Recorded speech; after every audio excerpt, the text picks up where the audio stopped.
Good evening. I'm calling this meeting to order. The time is precisely 5:30 p.m. in accordance with the Texas Open Meetings Act, Texas Government Code, Chapter 551. Our meeting is officially open with a quorum present. We will now hear the pledges from Claudia Garibay, who is our Executive Director of Communications. She'll first lead the pledges and then move into our District of Distinction Award by the TAEA, which is the Texas Art Education Association. Ms. Garibay. Everyone stand. I pledge allegiance to the flag of the United States of America and to the republic for which it stands, one nation, under God, indivisible, with liberty and justice for all. Honor the Texas flag.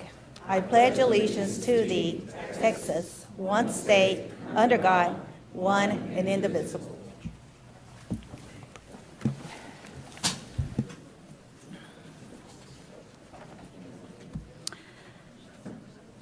President Jackson, trustees, and Dr. Scribner, tonight we honor the Fort Worth ISD Visual Arts Department, who led by Chief Academic Officer Dr. Marcy Sorensen, Executive Director of Visual and Performing Arts Christina Avila, and Art Director Tiffany Fromm, received the District of Distinction Award from the Texas Art Education Association.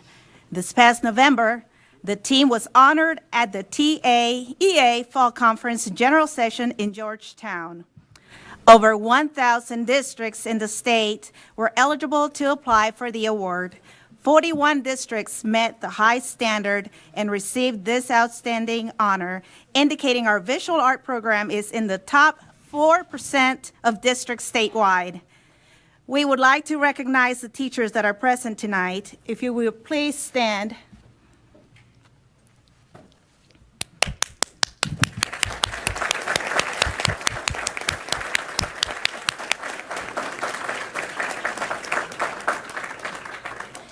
Thank you. This concludes our recognitions. Thank you. At this time, we'll move to number 4 on the agenda, which is public comment. Let me remind you that because of restrictions by the Texas Open Meetings Act, board members may not engage in a verbal exchange about a subject that has not been posted. We will indeed listen and take notes, but the board is prohibited from responding to any inquiries made during a board meeting on any topic not posted on this agenda. However, the board may reply with 1, a statement of factual information given in response to the inquiry, 2, recitation of existing policy in response to the inquiry, 3, direct the person to visit with staff about the issue. While this board listens to concerns of a general nature, speakers should practice normal rules of decorum. Vulgar language and profanity cannot be tolerated, as this is a public meeting and our students are watching. Additionally, disruptions of the meeting will not be tolerated. We ask the audience to refrain from interrupting speakers while they present to the board during this portion of the meeting. Any employee, parent, or other member of the public is asked to comply with the appropriate grievance policy to have a complaint heard pursuant to the applicable board policy. Per board policy BED local, to allow everyone the opportunity to speak this evening, no presentation may exceed 1 minute unless the speaker has prior approval for additional time because of the use of a translator. Speakers who require the assistance of a translator are permitted double the allotted amount of time as speakers who do not require the assistance of a translator. As soon as the speaker begins speaking, the time clock will start. Furthermore, a speaker may not relinquish his or her time to another speaker. Also this evening, some individuals would like to voice their opinions but are unable to physically attend. Those written statements were shared with this Board of Trustees prior to the meeting and will not be read aloud during the board meeting. It is essential to gain as much public input as possible, and we understand together we are stronger and build better solutions when we maximize public input. I ask that you please observe these rules for the purpose of effectively accomplishing the business of our children in this meeting tonight in a timely manner. Our first 2 speakers are Elizabeth Ponce followed by Jim Jorns.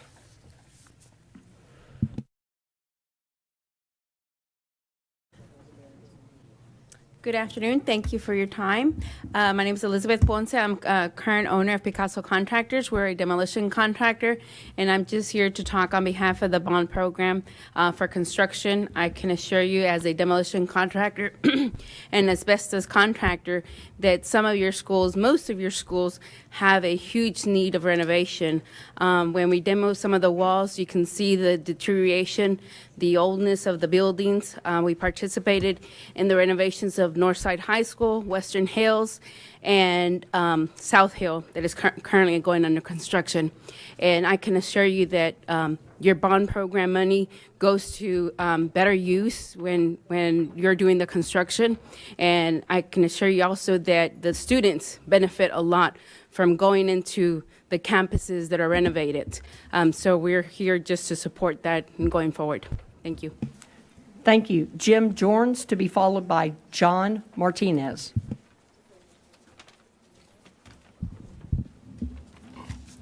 All of you on this board should praise yourselves for what happened at the November 9th meeting.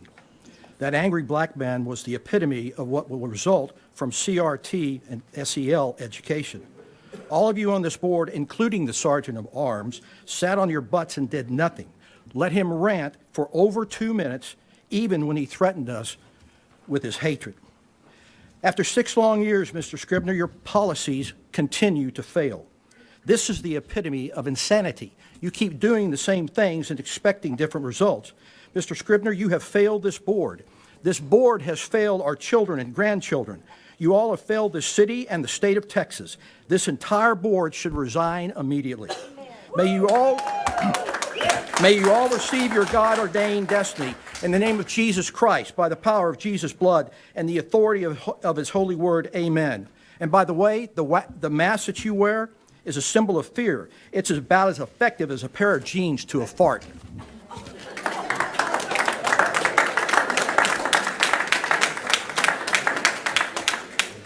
John Martinez, followed by John Proctor.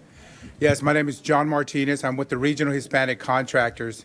And on behalf of the 167,000 Hispanic construction workers and the ever-growing Hispanic construction companies, we're opening those companies at twice the rate of any other group, and their children who attend Fort Worth ISD. We need the rising water to make sure these kids are getting the best education now by having what the citizens have already approved to move forward with this bond. You have a good team, right? Could you bid stuff out again and do things? Yes, you can, but it costs money that needs to be put into these buildings for the children. We're here supportive. We work with the bond team. We work with those companies. We want them to be more inclusive, but we first want great facilities and education for our children. Thank you.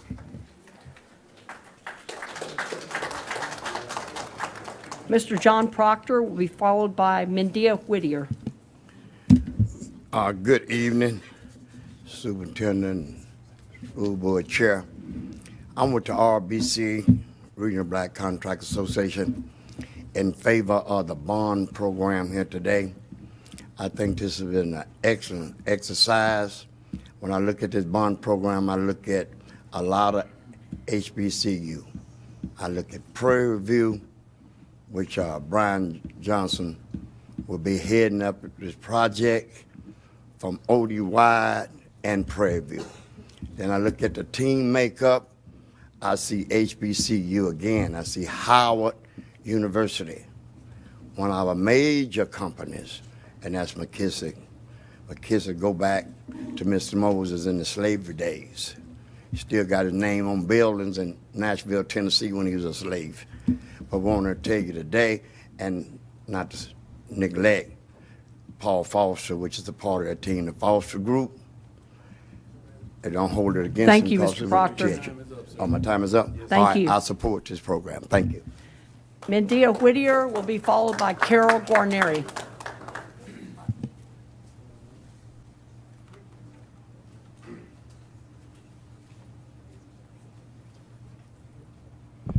Recently, the co-chair of Fort Worth ISD's Racial Equity Committee was targeted by a racial terror campaign, and I'm going to read you some of those messages. You piece of shit. Your whole family's life is in jeopardy. I hope you die. Go back to Mexico, you lard-ass bitch. Have fun being terminated. Hello, ma'am. Excuse No. me, language.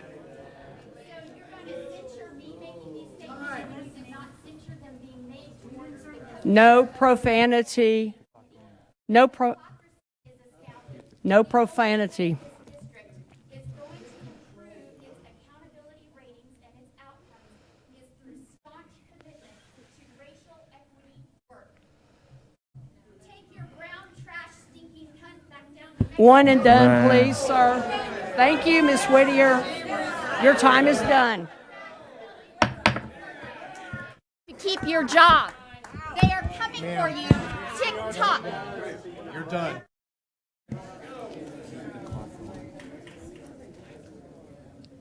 Carol Guarnieri will be followed by Holly Plemons.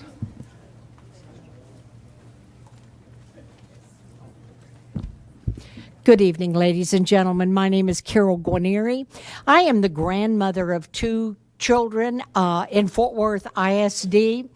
I, too, am a product of Fort Worth ISD.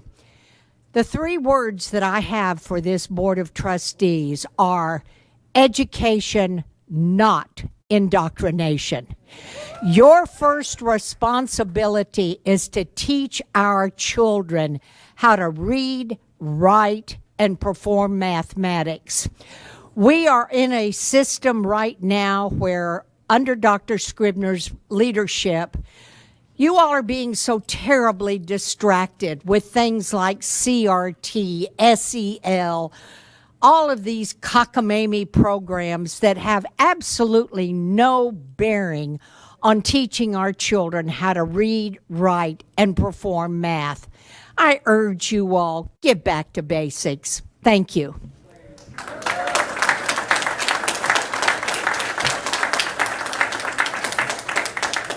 Holly Plemons will be followed by Max Crockmall. Hi, I'm Holly Plemons, mother of 3 children in Fort Worth ISD. I have been told that some people who are involved with running schools think I'm too hard on them. They think I'm their enemy. Well, I'm only your enemy if you're not doing what's best for all of the children. I'm only your enemy if you're corrupt and doing things that are wrong and illegal. I'm only your enemy if you're not doing your job. If you think I'm your enemy, then you've got something to hide, and those are the facts. I am that volunteer mom. I am the mom whose family sacrifices so that I can be there for teachers as the stay-at-home volunteer mom. However, I'll hold you accountable to your job. You see, that's my job.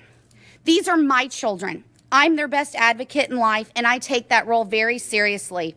Again, if you think I'm your enemy, then that only says a whole hell of a lot about you and nothing about me. Thank you.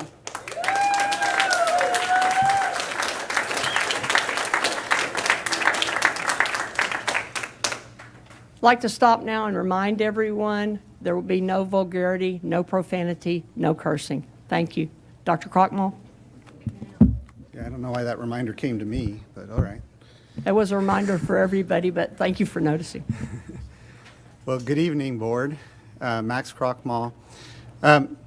You have in front of you a large number of people who are here to give you a hard time about the work you've done. And I'm here to say that the work you've done in the area of racial equity is just the beginning. It's not optional. It's not a popularity contest. If you care about outcomes, if you want this district to be successful, if you want students to be able to read and do math, you're going to have to deal with racial equity. The vast majority of the students in our district are students of color, so if we want to serve them, you have to use a racial equity lens. It's not optional. It's not about politics. It's about doing the right thing. So is teaching the truth. I urge you to do more of that. You know, you've talked over the last several years a lot about the accomplishments in the area of racial equity. I'm urging you to do more, to double down, to extend it, to go deeper, to defend the need of this district and districts across the state to do right by their students. Thank you. Time. I got 10 seconds on the timer. And I want to just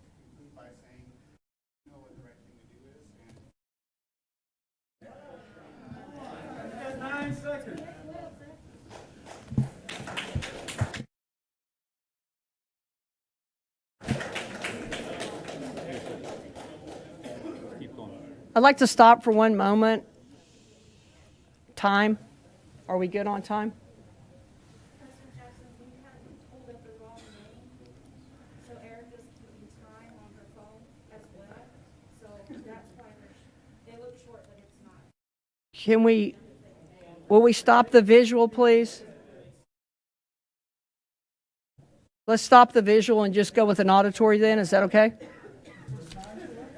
Angel Martinez, followed by Barbara Clark Galuppi.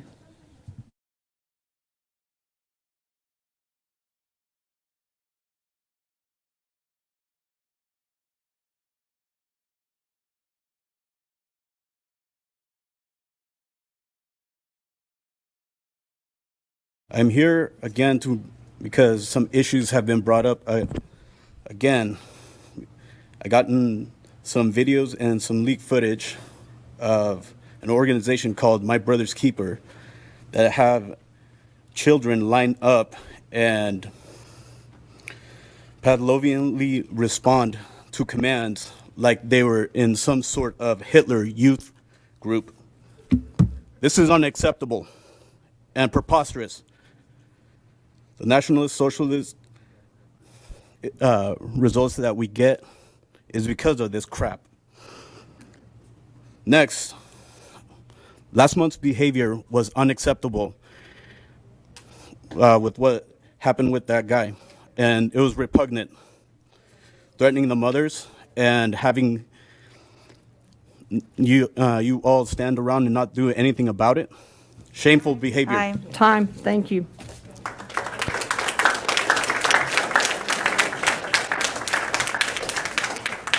Barbara Clark Galuppi, followed by Benjamin Ballard. If Ms. Galuppi is not here, Benjamin Ballard, please come forward.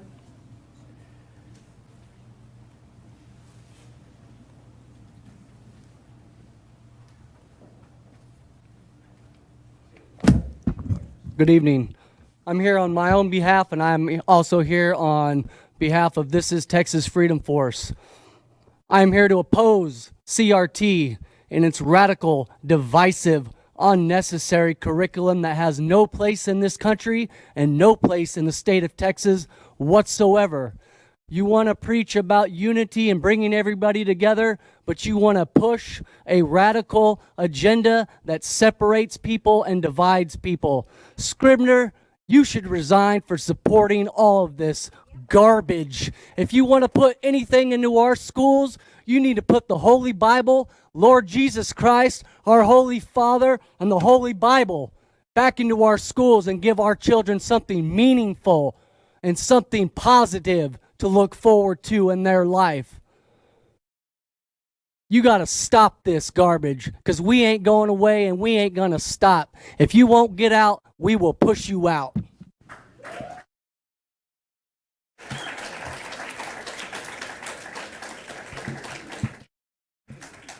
Timekeepers, I want to check one more time. Are we aligned with the visual and the auditory? Okay, please just raise your hand if we're not. Okay, thank you. Mike C., followed by Michael Arbuckle.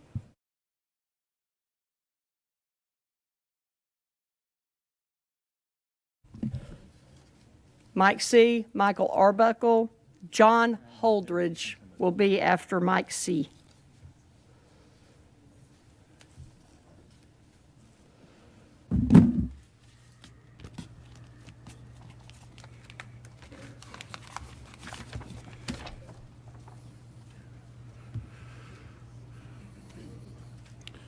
A lot of money is being spread around and getting paid has many levels. United Fort Worth, in my opinion, is a Marxist organization that has ties with an active board member, a Fort Worth ISD employee, a committee member, and a committee member who resigned. One of their goals is the abolition of police and prisons, a really far left anarchist agenda, in my opinion. Why would Fort Worth ISD associate with that? Also, United Fort Worth is involved with voter registration. And by the way, they pay $21 an hour. Press gets paid too. Funded by a local foundation, they put out hit pieces on parents sowing the seeds of racial strife. That is not freedom of the press. That is paid press. What the foundation, what does that foundation have to gain from inflaming racial hatred within the community? Is it just a tax write-off or political influence? Then there. Thank you. Time. Time. Thank you.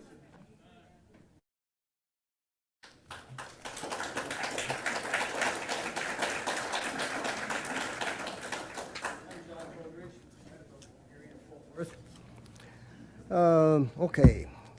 When you take CRT and put it together with the 1619 project, it declares a nation was founded on racist principles. That's a leap. And when indeed, in fact, our nation was founded by people seeking religious freedom from their oppressors.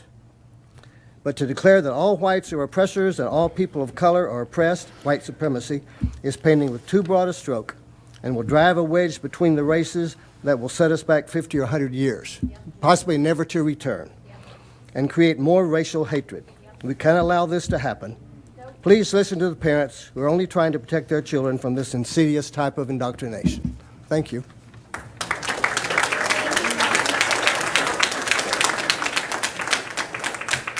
Jenny Crossland will be followed by Carrie Raymeyer.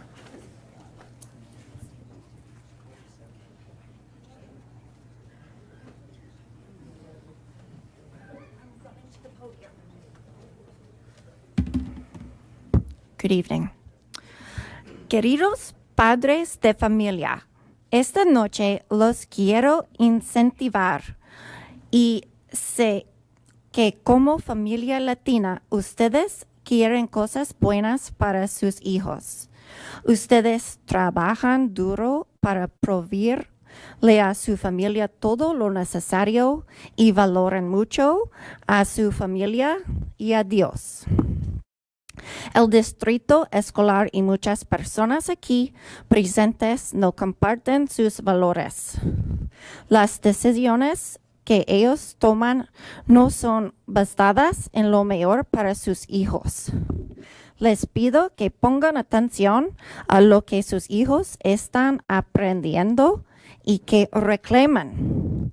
Y ustedes tienen derecho a hablar muy fuerte y reclamar cuando los profesores se inventan palabras como la... Thank you.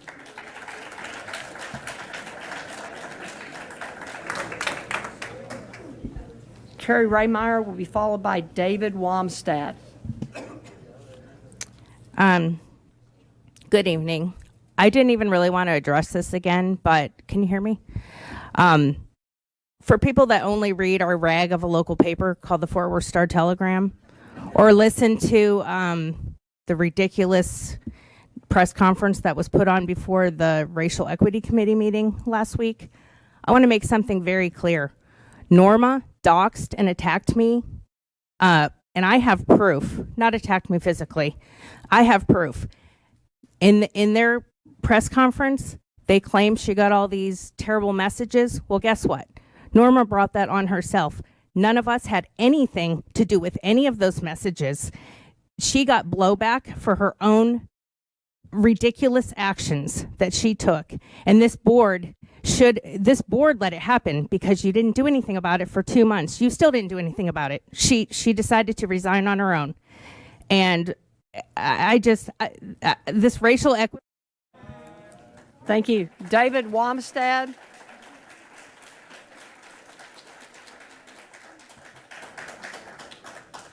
David Wamstad will be followed by LaDonna Myers.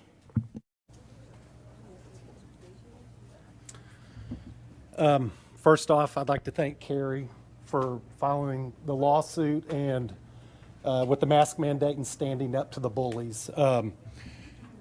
3 points I'd like to make. CRT is in Fort Worth ISD. A lot of talk, people deny that it's there. There's a Twitter account, at Carlos.Tercios. He has all the documentation there, videos and training manuals with CRT all over it. Second point, CRT is so hateful and divisive.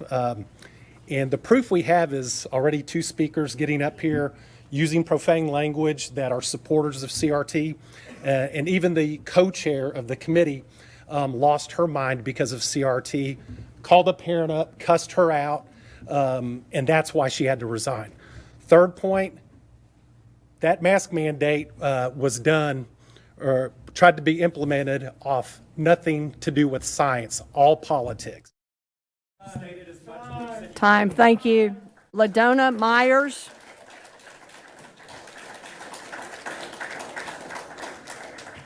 And Ms. Myers will be followed by Angie Blake.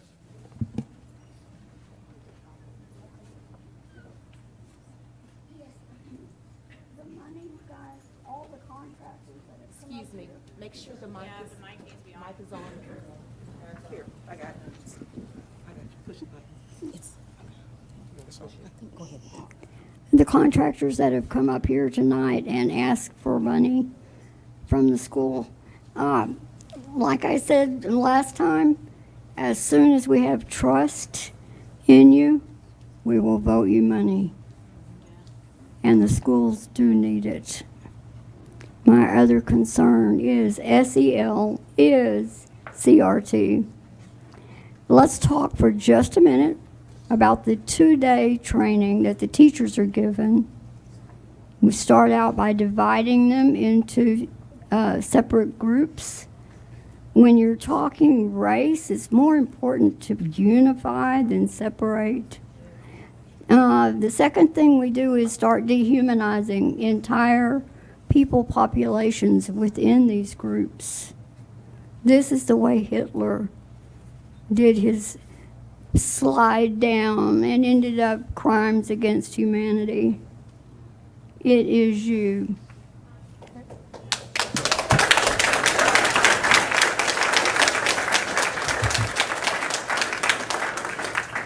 Angie Blake will be followed by Michelle Sanchez. As I went back and listened to parents speak about their concerns about what's being taught in classrooms at past board meetings, it became apparent to me that people are not listening to each other. Like you guys don't listen to us when we get up here. Yet we do it every board meeting. Why? Because we care about our children and their futures, because we love them. This is personal for parents. We wouldn't waste our time here if it wasn't. We need you to stop playing semantics and simply follow the law and teach our children basic fundamentals of core subjects, free from emotional opinion embedded in hate. My heritage is Native American. Were my ancestors oppressed? Were they abused, lied to, raped, slaughtered, enslaved? You bet they were. In fact, every culture has had some sort of abuse done to them, sometimes even by their own race. We have to learn from those mistakes, rise above it, and move on. This is how we heal and help our students of every race, color, and background.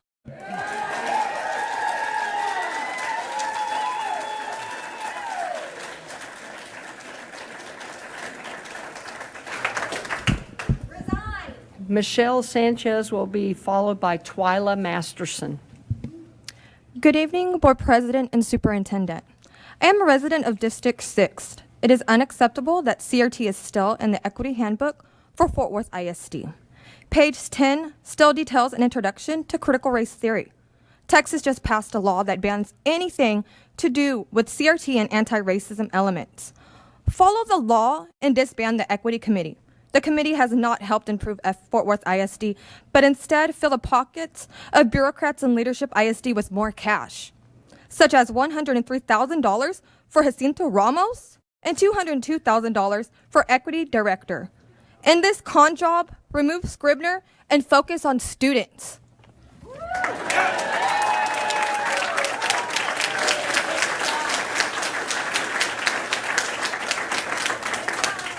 Twyla Masterson will be followed by Sharon Douglas. Good evening, President Jackson, trustees, and Dr. Scribner. I'm here tonight representing Leadership ISD and lifting up the concerns of other concerned citizens. First, congratulations, Dr. Scribner, to the board for the passage of the last bond, which will ensure equitable development for students across the city. Tonight, I'm here to urge this board to call a special election for the residents of District 4 for the next uniform election day, May 7th.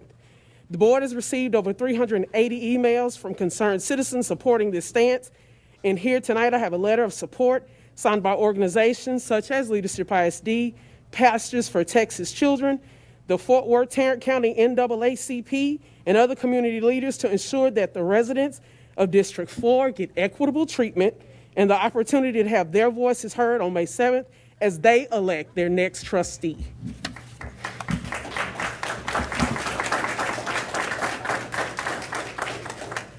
Sharon Douglas will be followed by Wanda McKinney. Good evening, Sharon Douglas, representing Southeast Fort Worth, Inc., along with Pateri Construction. We are in support of the bond. I thank you for this opportunity tonight because I'm looking at 26 years of operating in Fort Worth, and I'm supporting Presidio Group, JV, because I've been exposed to so many different programs. They didn't work. I'm looking at right now that we have over 40% HUB participation in what we're doing today in the schools. We need to continue to support this team. It's even a stronger team. We have Presidio Group JV, along with Barster Group. I think the other guy is called Arcut Winslow and McKissick. What could you ask for more? Strength. I look forward to working with them again in the future. Thank you. Wanda McKinney will be followed by Lexi Lovett. Good evening, Board.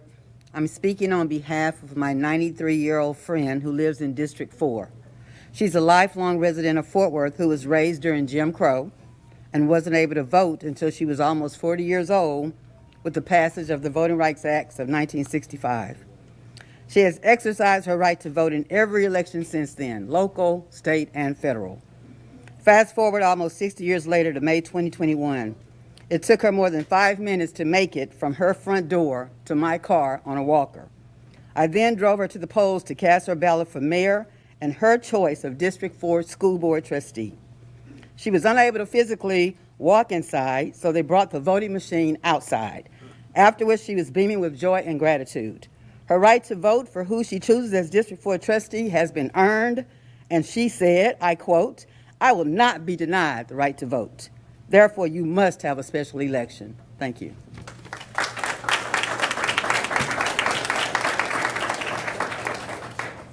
Lexi Lovett will be followed by Todd Daniel.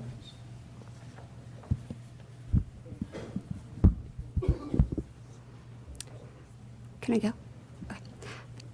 Hello, my name is Lexi Lovett, and I'm a Fort Worth ISD graduate and a Fort Worth resident. Today, others have spoken about bad board behavior. They have spoken about bad board decisions and other incompetencies. I don't have to tell you that some on the board do not see themselves as one Fort Worth ISD. To some of y'all, it is us versus them, you versus me. It's everyone against everyone. Today, I'm going to remind you what your job is. Your job is to represent Fort Worth ISD and its students, not just the schools in your district alone. Fort Worth ISD schools and students as one. It's really sad when a board member only sees their district instead of the entire district. At the past couple of board meetings, Dr. Thorison, I believe is her name, presented along with others, and the major focus from a board member who isn't present was the page in which information was on. Not necessarily the information on the PowerPoint page, but that the information was on pages 23 and 35. Last year at a board meeting, I said, if you cannot do your job, please let us know because we will find somebody else that can. Thank you.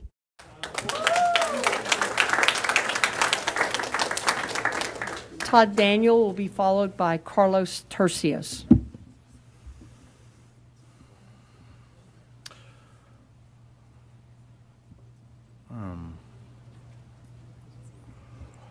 Where is Jacinto Race Pimp? I mean, huh?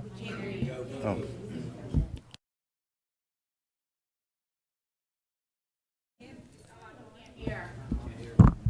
Hello? Hello? There we go. Yeah, I was wondering where Jacinto Race Pimp is. He's one of our trustees. Why isn't he here? He was here earlier. Okay, I'm not going to speak to the board, but I'm not going to do what what that other guy did. I'm talking to parents, and I want to encourage parents to keep coming back here. We're speaking truth to power. This is not power. This is cowardice. This is cowardice. These parents are primary stakeholders of our kids, and we want citizens and parents to wake up, and we want them to fight and stand up against corruption and bigoted ideologies of hate, shame, and school districts that are indoctrinating your teachers and your kids. We urge you to fight for your kids, fight for your neighbors' kids, fight for all kids. Race is absolutely irrelevant. Social justice is based on equity as a cult and a big business for a bunch of sociopath grifters who exist to bilk tax dollars meant for our kids. I want it to stop, and we're not going to quit until it does. Thank you.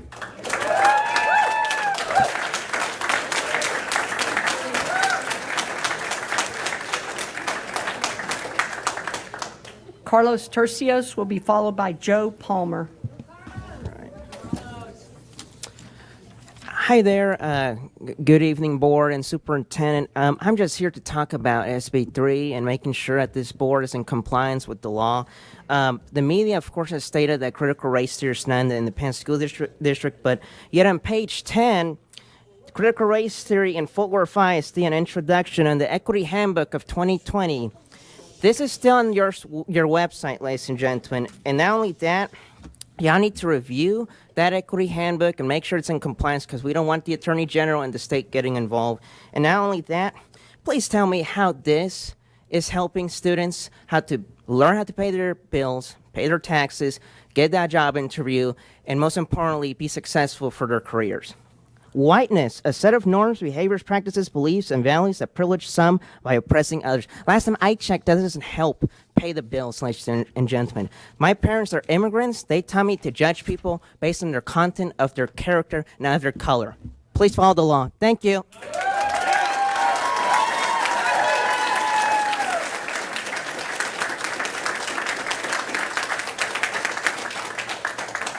Joe Palmer will be followed by Nate Scatzline.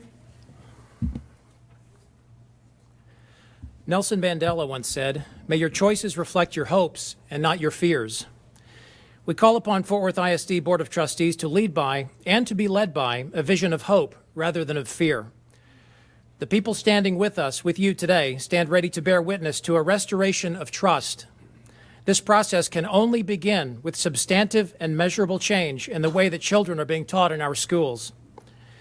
In light of the steady decline in student test scores in Fort Worth ISD over the last 10 years, it is clear that this change must include the complete abandonment of race-based theory in the classrooms. Why?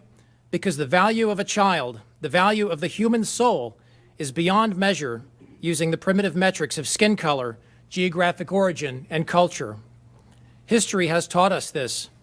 Have we learned these lessons together over thousands of years, mostly painfully, simply to return to an embracing of a material identity and worth rather than a spiritual one? We are all God's children. Nate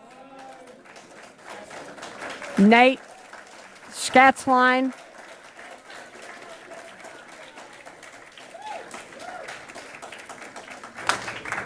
Nate will be followed by Ken Cool. And Nate, would you tell me how to pronounce your last name, Yes, please? it's Schatzline. Okay, thank you. You got it.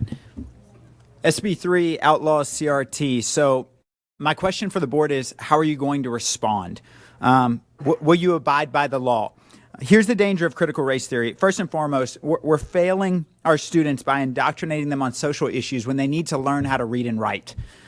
Secondly, I was a public school mentor for 10 years. I dealt with literally hundreds and sometimes even thousands of students that our programs would come in and help mentor. The bottom line is, when you teach students how to be a victim and you begin to lower the standard for those students, what you're doing is you're harming their future as fathers and mothers. You're harming their futures as future business owners. The danger of equity is that you're saying that we need equal outcomes. The problem with equal outcomes is when you lower the bar to give everyone the same outcome, you are breaking the resilience that is built in a student when they learn how to overcome. We have to outlaw CRT, and we have to abide by the law. Thanks so much.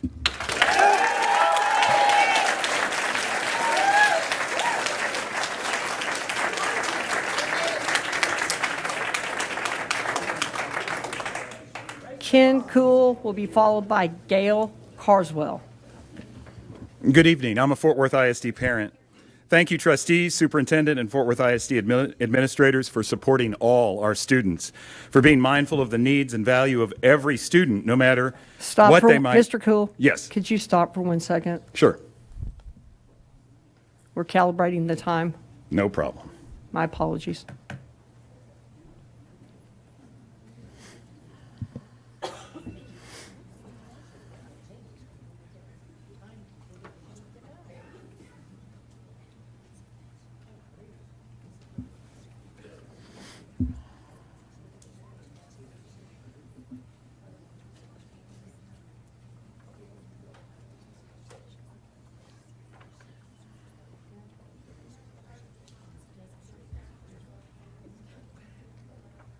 Instant replay, Mr. Cool?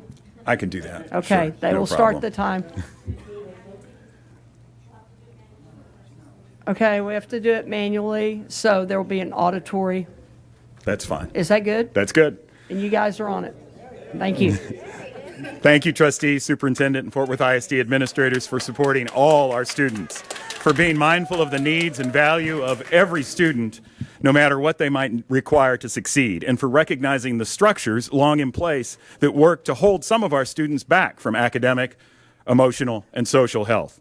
Trustee Daphne Brookins and her service to Fort Worth ISD students will be greatly missed. It is absolutely essential that this board honor her by holding an election allowing the citizens of District 4 to select their next trustee. I would also urge the board to move ahead quickly with the next steps in implementation of Prop A of the District's 21 bond, starting to make the urgently needed and equitable upgrades to our district's infrastructure.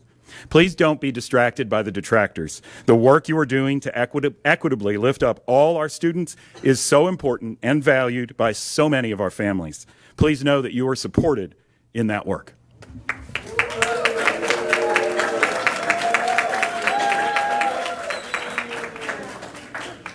Ms. Carswell, can we wait 1 second to make sure that we have everything calibrated? You bet. Thank I'm so you. nervous, I'll hold on and not shake.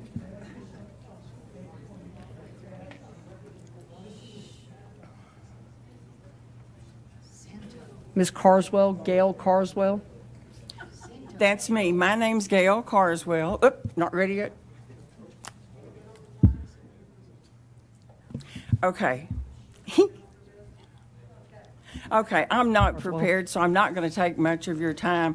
The last time I came to a board meeting, I saw some valedictorians and whatever the next one is, and I was so proud. But then I read a sign back here that says that our kids are only reading at 26% of them are able to read at grade level.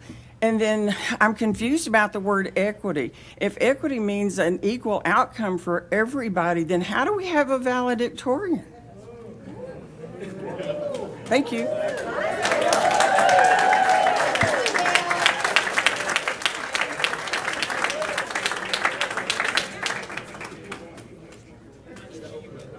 Carrie English will be followed by Mary Catherine Nolan.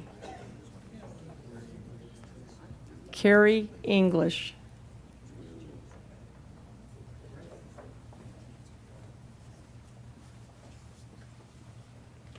Hello. I'm a Fort Worth ISD parent and a history teacher. You can't teach the history of the United States without teaching about racism. It is codified in our Constitution.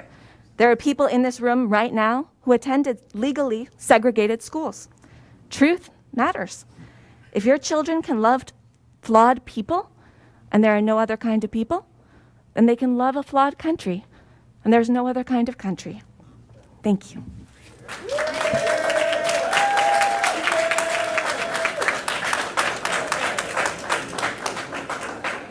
Mary Catherine Nolan will be followed by Catherine Haygood.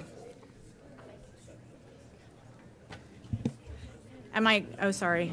Do I go off of this, or are they gonna? That, okay. Are we good on the clock? Everything's good? We're good. Back to normal. Okay.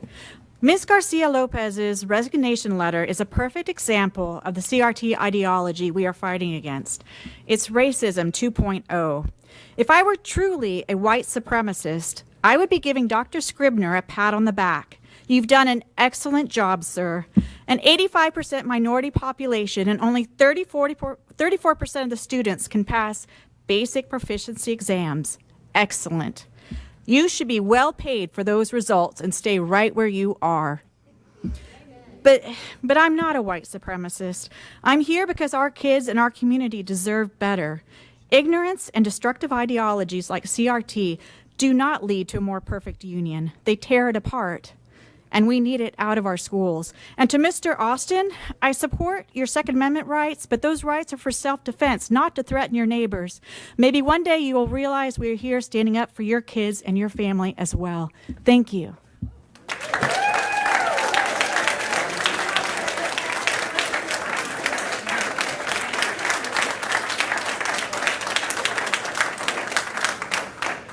Catherine Haygood, followed by Amy Super.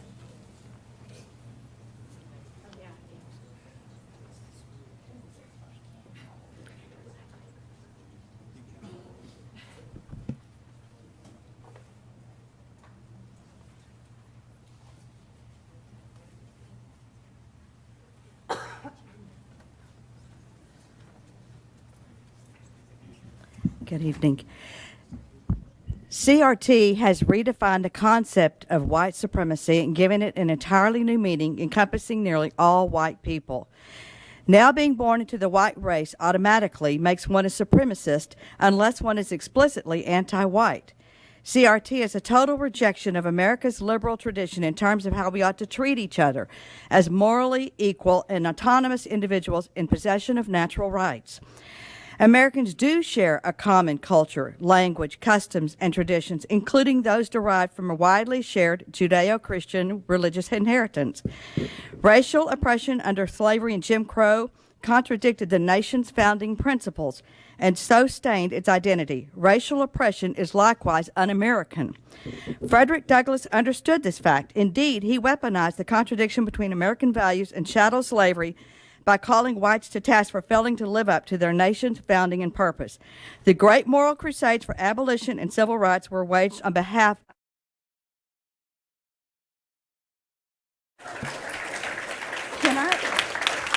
Could I give this as a copy of my speech? Because I couldn't get it all in 1 minute. Yes. Can I give this just? Staff can take it. Thank you. Thank you, Sergeant. Amy Super.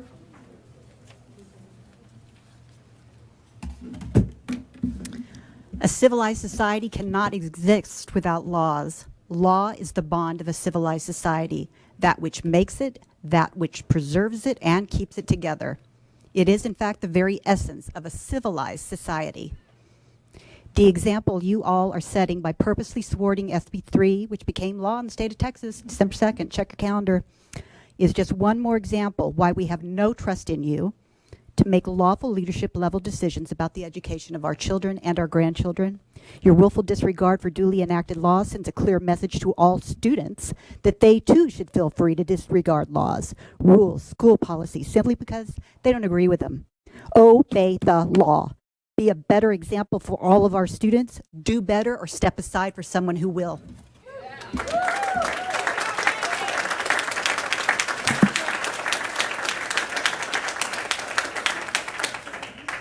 Staff Sergeant Ordex, followed by Alexander Montalvo.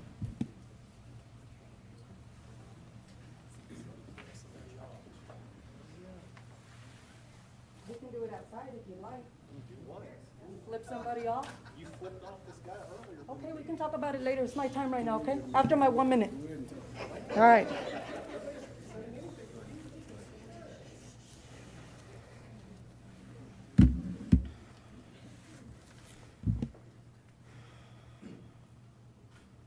Like me, many serve in the military.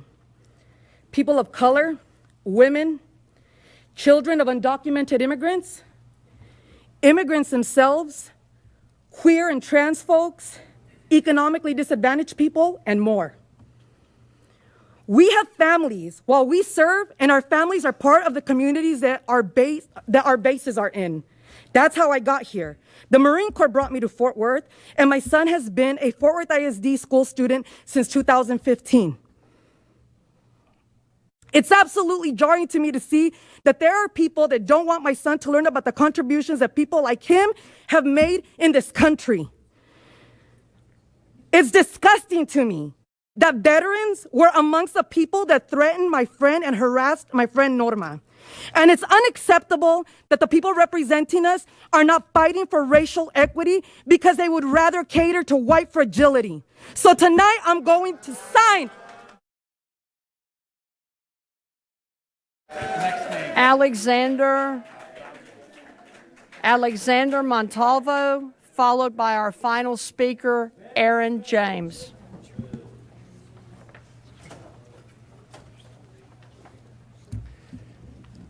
Hello, Superintendent, Board. Thank you for your time this evening. I'm here as a father of 2 Fort Worth ISD students, and I first want to advocate for the special election for District 4. I believe that we need to have the voice of the citizens to be able to pick their next trustee.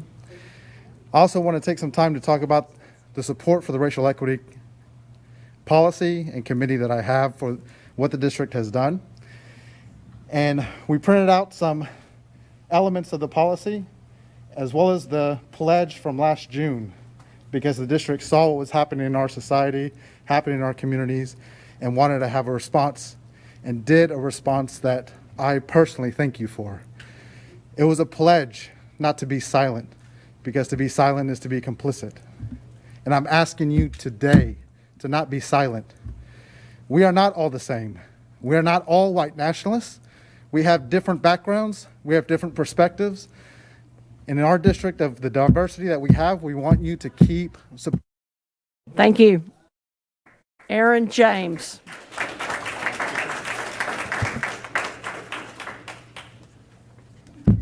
Good evening, Board. I teach my kids to treat folks the same way that they want to be treated, and CRT teaches racism. It ultimately sows division among the students. We should judge folks by the content of their character, not the color of their skin. If CRT continues to be taught, it goes against everything Martin Luther King Jr. fought so hard for. Instead of, I have a dream, it will turn into, we have a nightmare. CRT does not help students in any way. They need to be taught love and given life skills that will help them achieve their dream. Thank you.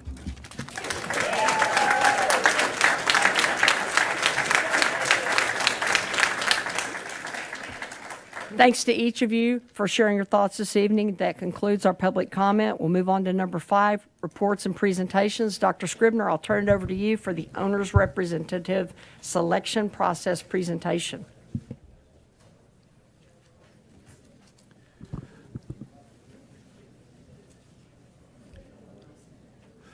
Thank you very much, President Jackson. As per board request, we bring to you tonight our presentation of the owner's representative selection process. As you know, we are poised for another fast start, just like in 2017. We could pull up the presentation.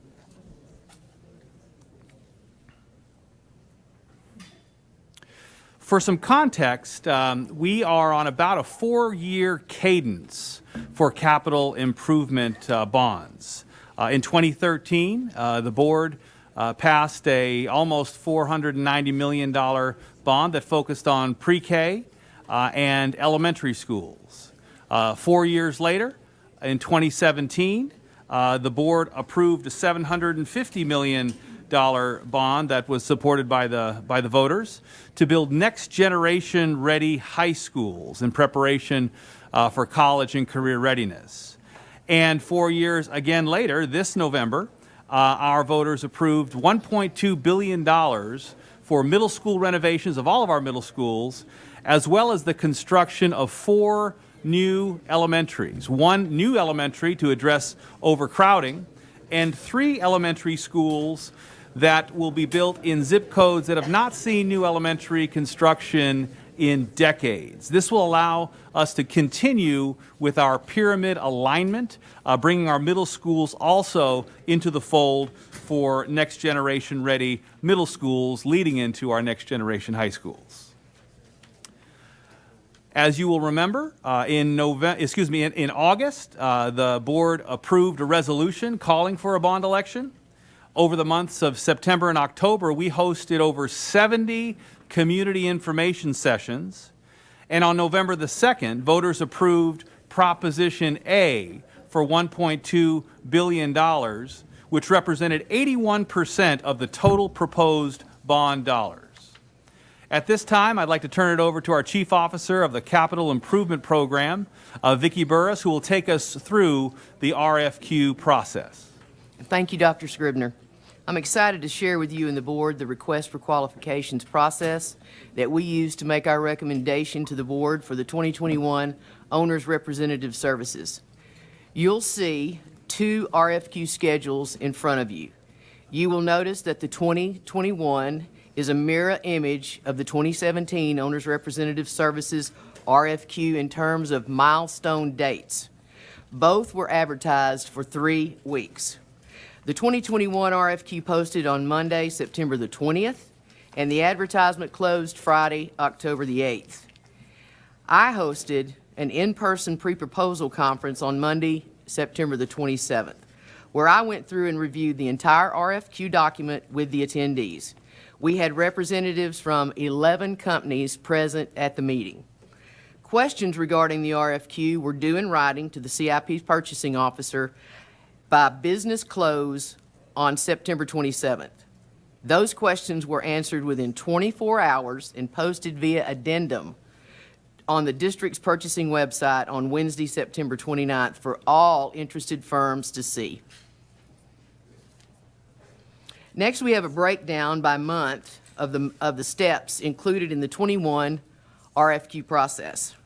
The RFQ posted the first advertisement on September the 20th. The second advertisement, September 27th. Also on that day, I held an in-person pre-proposal conference where I reviewed the RFQ document with the 11 firms who were in attendance. It was also the deadline for any questions regarding the RFQ. Formal responses to all questions were posted to the district's purchasing website within 48 hours. Any firm interested in submitting a proposal for Owners Representative Services for the 21 Capital Improvement Program could view both the questions and our responses to their questions. On October 1st, the CIP purchasing officer received 2 letters of intent. We received 1 formal submission on the due date of October the 8th. I met with my evaluation committee members on October the 11th. My team included Dr. Cherie Washington, Dr. Raul Pena, Dr. David Sines, and Mr. Jerry Moore. On October 22nd, an invitation was sent to the selected firm, inviting them to an in-person interview to be held on October the 29th. We asked the board for authorization to qualify, rank, and negotiate the terms of a contract on October the 26th for the Owners Representative Services for the 21 Capital Improvement Program. The evaluation committee held an in-person interview on October the 29th. Later that day, a selection notification was sent to the firm. Once again, these are the same steps that were used in the 2017 selection process. On November the 3rd, a formal negotiation began with the selected firm, Presidio Group JV. On November the 4th, Presidio Group JV submitted their historically underutilized business plan for review and approval. And tonight, we're asking the board to approve Presidio Joint Venture as the selected owner's representative for program management services for the 2021 Capital Improvement Program. Thank you, Ms. Burris. Trustees and Dr. Scribner, before you, you'll see a slide that kind of summarizes some of the information that Ms. Burris shared with you. Kind of wanted to go in a little bit more detail about our Ion Wave bidding software system. It's actually a portal where we have 548 registered companies that have access to that portal. When we submitted and posted the RFQ, we had 19 of those companies view that posting. Out of the 19, Ms. Burris, as she shared, hosted an in-person in-person meeting. We had 11 firms attend that meeting. And then, of course, the follow-up questions, 7 questions that were followed up with an addendum that was posted back to the portal for everyone to see. We did have 2 letters of intent were received during this process, and 1 firm did submit the proposal for October the 8th. The next slide I want to share with you, we did a little bit of research around Texas large urban bond projects. You'll see a map in front of you that shows all the major bonds for our urban school districts as well as North Texas. Just North Texas alone, this does not include city, county, or hospital bonds, but just North Texas, our neighbors, we have over $7 billion in bonds currently going on or approaching, similar to Fort Worth ISD for the 2021. This is a very highly competitive market. We are competing with electricians, plumbers, contractors, architects, program managers, engineers. We are competing not only with North Texas, but not counting city, county, and hospital bonds, but all over the state of Texas. Tonight, you do have an action item with a recommendation to select Presidio as our owner rep. This is just a reminder, Presidio is currently our 2017 bond project owner's rep. We are at 83% completion rate for our 2017 bond. They were able to accelerate during COVID, during the pandemic, to put us ahead of schedule. During that time for the 2017, it was expectation for hub participation. They have maintained 42% hub participation throughout this bond. And we have expressed the expectation that we maintain that 42 or we increase it for the 2021 bond. We are excited that this particular bond, the 2021, will have 3 joint venture partners. We had Foster Construction Management Group before, as well as Orcutt Winslow. Our 3rd joint venture partner is McKissick & McKissick, who is the largest hub firm in the nation. So we're very excited to have their expertise join the 2021 bond project. At this time, we're going to turn it over, Dr. Scribner, to our trustees with any questions. Sure, if there are any questions from the board? Trustee Evans. Can we go back to slide 8, please? No, I'm sorry, slide 9.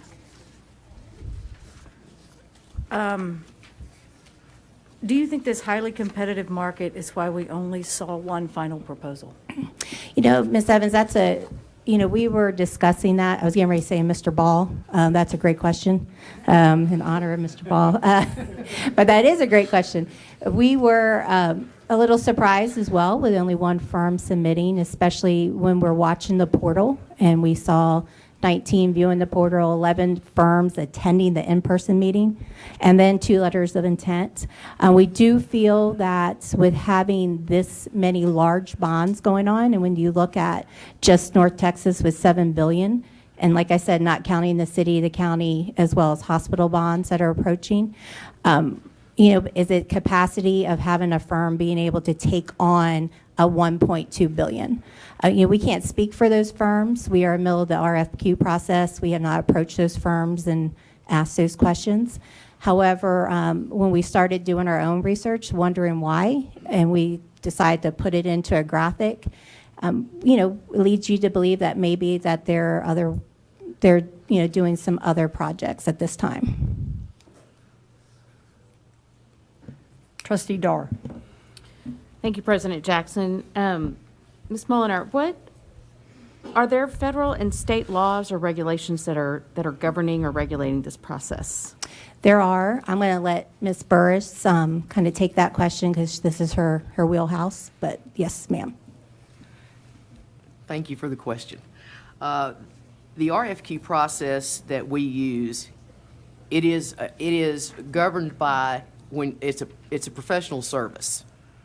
And we didn't ask for a bid. We didn't ask for like a request for pricing. It's an RFQ. That's because we're looking for qualifications, we're making our selection based on demonstrated competence and qualifications to perform the service that we're posting in the RFQ. So it's not about the price now. It's about your qualifications, your capacity to do the job that we have posted. This is a very large bond program by anybody's measure. I know there are others that are as large or larger, but this is the first one we've had.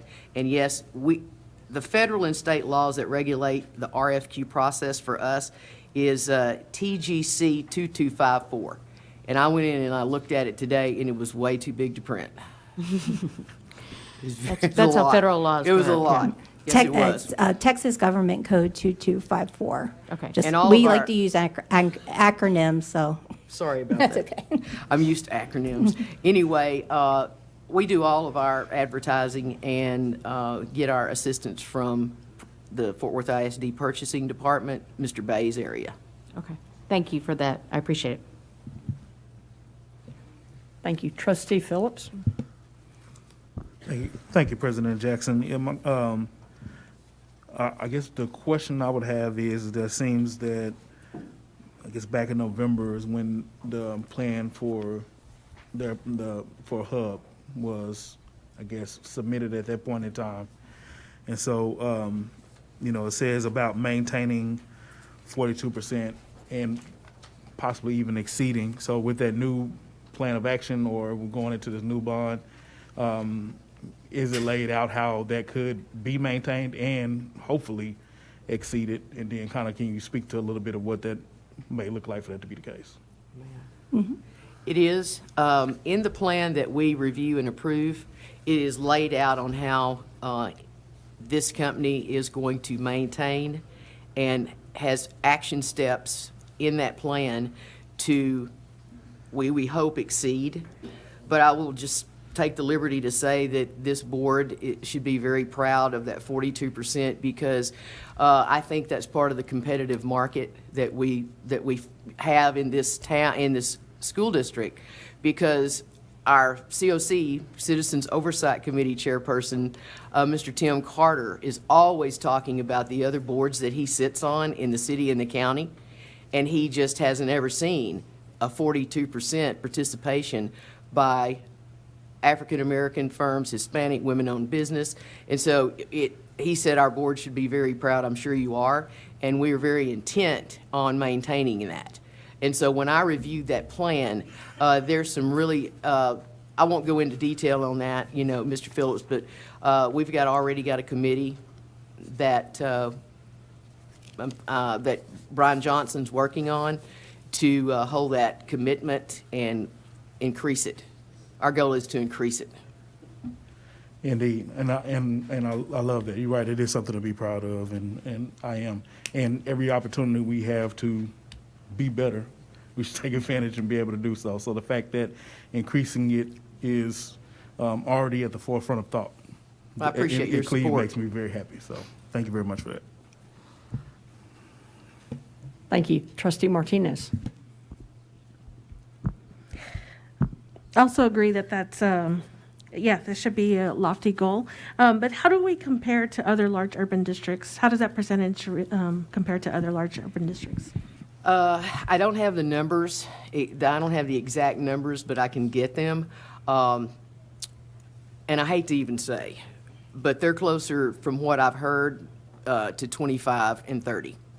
And I think I'm safe within those numbers. We've done some presentations on bond updates, and we have shown during those presentations hovering around like 25-28% from other districts. But we're happy to pull those and send those to you. I don't mind getting them. Any other questions? I have just a couple. One is, when we received only one bid, was there any thought in going back out again immediately for another 3 weeks? And I know you can't speculate on what would have happened, but was there any thought for that? I was surprised, like Karen said, I was surprised when we received one proposal. And that's, I don't want to speculate on that. We have, in the 17, really prided ourselves on getting started right out of the gate on our projects. I'm looking at a timeline here that I just put together for any kind of delay, for any kind of, thing associated with this 2021 bond. We've got a project that we're ready to bid in the middle of January, and we're hoping to open that particular school, relief school, in August of 22. And 23.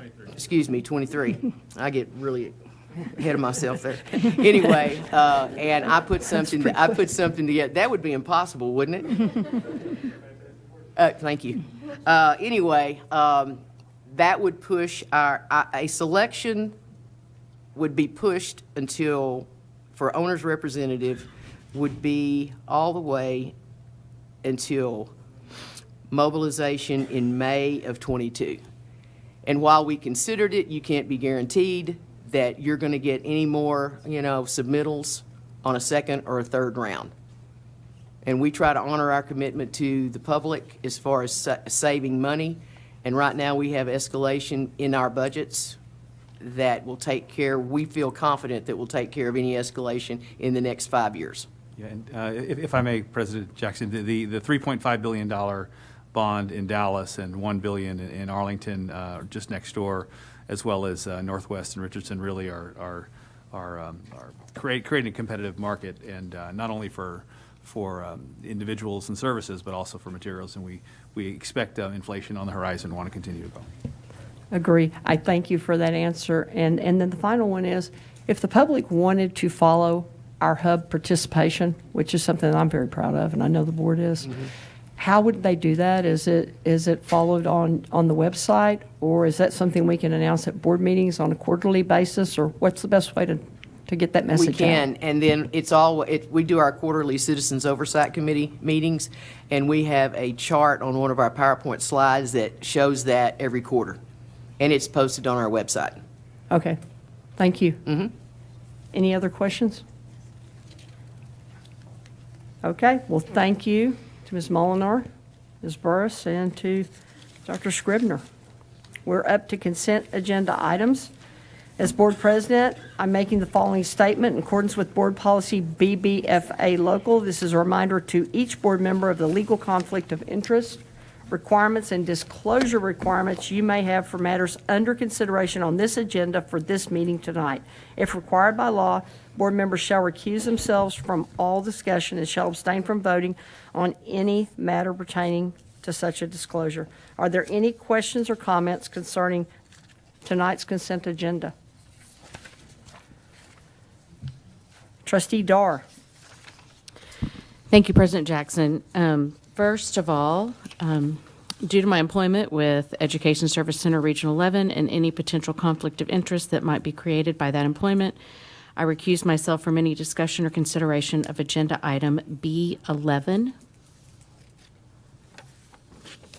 So I will be abstaining from B11. Secondly, this is a fun consent agenda to vote on because it is so student-centered. And I don't have a question, but I have some call-outs because I want to recognize some of what is in this consent agenda and how it, I think, will have positive impact on students. Dr. Pena, thank you for your innovative recruitment partnership with Grand Canyon University. Dr. Washington, thank you for your partnership with Tarrant County College and the Adult Education and Family-Centric Initiative. There will be programs at Oakhurst Elementary and Eastern Hills Elementary School because of this. Also, thank you for securing Dickey's Arena for all 14 comprehensive high school graduation ceremonies. That is equity in action. Thank you very much for doing that. Dr. Sorensen, thank you for the in-classroom and at-home, including parents and emergent bilingual students in the mobile learning licenses, and the Kaboom plan that is in place for programs, play equipment on campus. I love that it's not just sweat equity, but sweat equity is being turned into literacy equity because the students, the more books that students read, they're earning their playground equipment on that campus, and that is innovative, out-of-the-box thinking. The first schools that will be served by this are SS Dillo, W.J. Turner, and Western Hills. And in the board book, it mentioned that there would be need for volunteers to read with kids. So when I get requests for where are the needs, that's where I'm going to send them first, is SS Dillo, W.J. Turner, and Western Hills Elementary School. And Dr. Sines, the innovative CTE opportunities for students. This is a fun consent agenda to vote on because it is very student-centered. I'm all about good HVAC systems, but they're just not as fun to vote for. This is the fun stuff. Thank you. Thank you, Trustee Dar. Any other comments? The time is now 6:45 p.m. The date is December 14th, 2021. We will now recess and reconvene for our executive session as authorized by Chapter 551 of the Texas Government Code under Sections 551, 071, 2, 4, and 6.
Welcome to the Expo. What grade are you looking at? Expo is about our students and our families within Fort Worth ISD and the surrounding area having the opportunity to actually have a choice for where they want to go to school, and also about the different programs that we have that are available to them. We have the broadcast journalism program. Medical program, which is a really big program. Pero en el teléfono, si no voy a la escuela. I am excited for my daughter to see what opportunities are available for her. When they come in today, they're going to get an opportunity to see all of the different specials that we have that run from our kindergarten all the way through our high schools. It's set up so that you can choose your path. The broadcast journalism program is a wonderful opportunity for students to get real-world experience in the fields of broadcast journalism. And we also have students working today, and they're going around covering the Gold Seal Expos. What do you think students look forward to when they enter your program? When they enter the program, I think they look forward to getting a certification. There's so much activity that's going on the floor, with everyone moving around, trying to see all of the different campuses and just seeing some of the demonstrations that there are.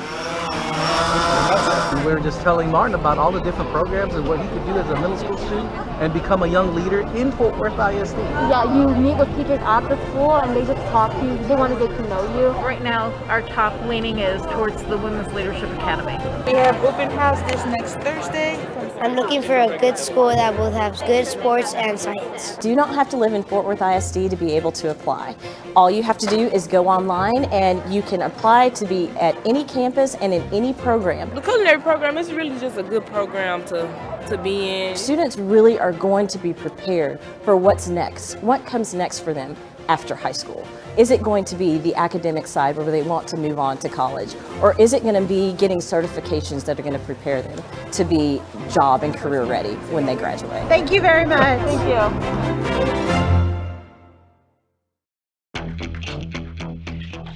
Fort Worth ISD's first esports teams. Game 2 has just been won by the Seem to have a 1v1 here between a villager and a pit, probably in sudden death here. Today we're having a kickoff event for our esports competitions here in Fort Worth ISD. It also serves as a test event so we can be ready for our larger meet that we're going to host in the spring. Esports has brought that video game culture into an environment in school where they can build teamwork, they can build that camaraderie. They have an opportunity for college scholarships and even professional opportunities, and it really builds on that, and it's an area that's about to explode both statewide and nationally. Like right here, we're working together as a team to reach our goal. And then a company could use us well to reach a goal, like stocks or something like that. We know students are successful in our schools in their academics, but in order for them to want to continue being in school, they need something to grab onto. Esports can serve as that. We were playing a match of Smash Bros. 3v3. We ended up losing, but it was fun. People think, oh, well, it's just kids playing video games, and it's really not. It's students developing life strategies and really building life skills and lifelong opportunities for these students. Seemed to have Bowser going for an amazing down air. What we were doing earlier today was shoutcasting, which is basically speaking over the gameplay and giving commentary on what's going on. Kind of like you would see on top of a football game or something like that. Red team seems to have won with Sonic.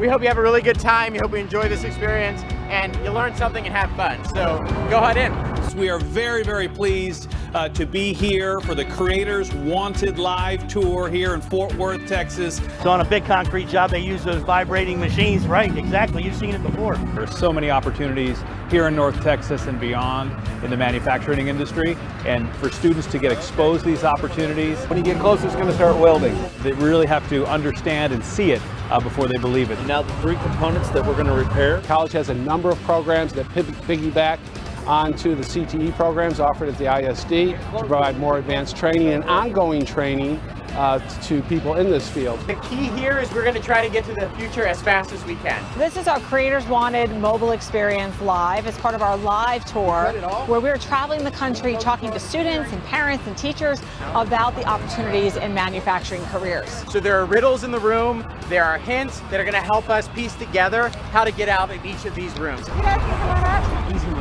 Before we get started. I'm Cassie. I'm going to be taking you through. It was really surprising. I didn't expect any of what I just experienced. It was really fun though. One group is through, and then you would be correct. Okay. Come on in. We're looking for 4 puzzle pieces.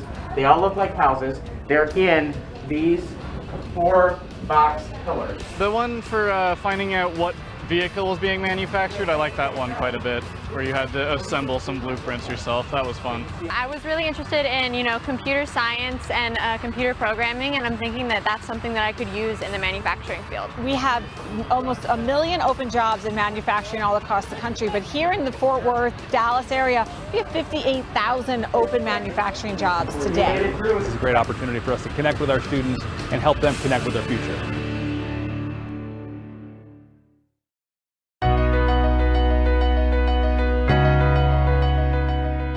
Fort Worth ISD is truly honored to receive the TIEA District of Distinction Award. I love that art educators are getting the recognition that they deserve with this award. The District of Distinction Award affects me as a teacher by giving me some pride and sense of accomplishment in the things that I do as an art teacher, adds to the success of the whole. What makes the Fort Worth ISD art program stand out? Leadership, organization, and curriculum. I believe that art is important because of its ability to convey complex and abstract ideas. It pushes society forward. I think what gets students excited about art starts with enthusiasm, and that all comes down from the art teacher in the room. Hi, Fort Worth ISD art teachers. I just wanted to say thank you. I have had the honor to walk into your classrooms and watching you do multiple things at the same time while continuing to teach your students vigorous, motivating, exciting art lesson plans. I was just astounded. Thank you for continuing to teach our students with such dignity and grace. You guys are the best.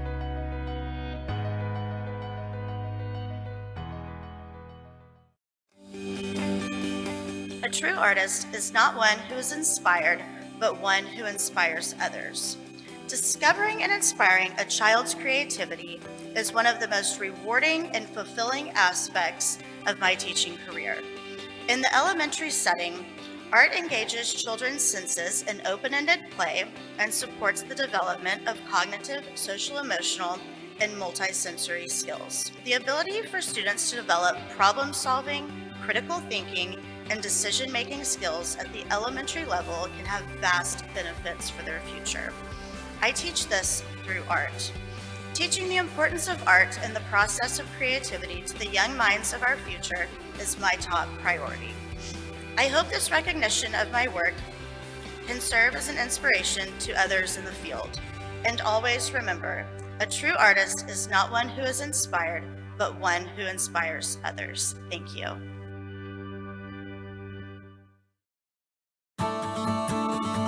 I became a teacher because I knew I wanted to be an inspiration for children. I wanted to make an impact in their lives like my 4th grade teacher, Miss Deaver, made in mine. Miss Deaver's class was so fun. She taught us writing by creating a class newspaper. I loved that class so much that I decided I wanted to be like her when I grew up. I wanted to touch lives just like she had touched my life. I feel it is important to let every child know that they are valuable and that they are loved. I strive to make a connection with each student. The connections of what we are learning in class to real-world experiences, like a class newspaper or a food truck financial literacy project, shows our students the importance of what they are learning in class and how they can use it in life. A student who I taught in kindergarten messaged me her senior year of high school. She said, "I just want to thank you for being such an amazing teacher, not only back then, but I am certain up to this day as well. You were my first teacher and are one of my all-time favorite teachers. I hope you keep up the good work and continue to help young students reach their full learning potential." That message brought tears to my eyes and filled my heart with joy. Those are the moments that remind me why I teach.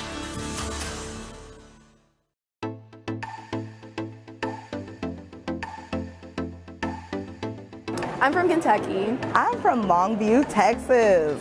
I didn't know what to expect, honestly, coming in, but Fort Worth ISD Career Fair has super exceeded my expectations. Hello, how are you? We've been faced with a crisis of a teacher shortage throughout the nation and especially the DFW Metroplex. And today's event is an intentional event to really focus on engaging December graduates and anyone that might have been hesitant about returning to the workplace. This is my first event as a prospective teacher, so I was a little nervous, but all the principals have been really friendly and welcoming, and I've enjoyed myself so far. We're interviewing them one-on-one based on vacancy and certifications. They sit with the interview team from the school, usually composed of the principal and AP. Upon successful completion, they're offered a letter of intent. That's where the money comes in. So if we get them to start now, we'll give them an extra $1,000. When I received the letter of intent, I was super excited because it's surreal. I'm actually going to be a Fort Worth ISD teacher. I can really make a difference within society and help my students succeed. I signed on with Leonard Middle School. Just in about 30 seconds, we both clicked, and we just couldn't stop talking about the possibility of her joining our team. And the people here are so nice, and they really just want every student to succeed, and that's what I look forward to as well. We're excited to see this great turnout today. A lot of happy principals and a lot of happy future teachers for our district. I know the district's really excited to be offering those signing bonuses for so many different things, and that's really added a lot of excitement that I think some of the applicants weren't really even expecting. I start January 10th, 2022, and I'm super excited for my new beginnings. I feel like it's where I want to be. The outcome is that we have a great teacher in front of students providing great first instruction. You can't beat that. You can't beat that. Wow, these are my type of people.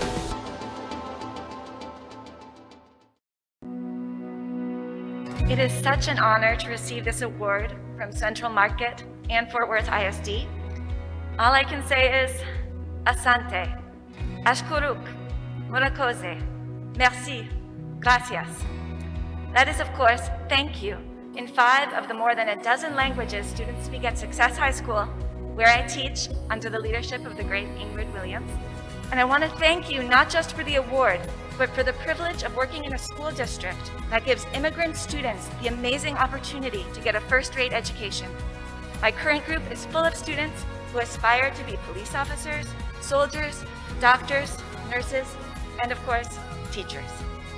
And I'm so proud that Fort Worth ISD is committed to giving them that future. I feel the weight of the responsibility that has been conferred on me to prepare them not just academically, but to be the next great generation of Americans. Thank you again for recognizing my hard work. They make every second of it worth it. I am one of 16 of the most fortunate teachers in Fort Worth ISD. I, along with my fellow teaching chairs, am blessed to represent the best of what our district has to offer. As teaching chairs, we stand for the countless number of teachers who are a part of the miracle taking place throughout our district on a daily basis. We do not always get to see exactly how the miracle unfolds, and we may never exactly know what the miracle will mean in the life trajectory of the students in our care. But we are here because we believe in the miracle of a freely educated mind. I stand here as both a student and an educator who has been blessed by the power of knowledge. And I proudly stand here representing my scholars, my school, the Young Men's Leadership Academy, my department, and our district. Thank you for entrusting me with this honor. Thank you.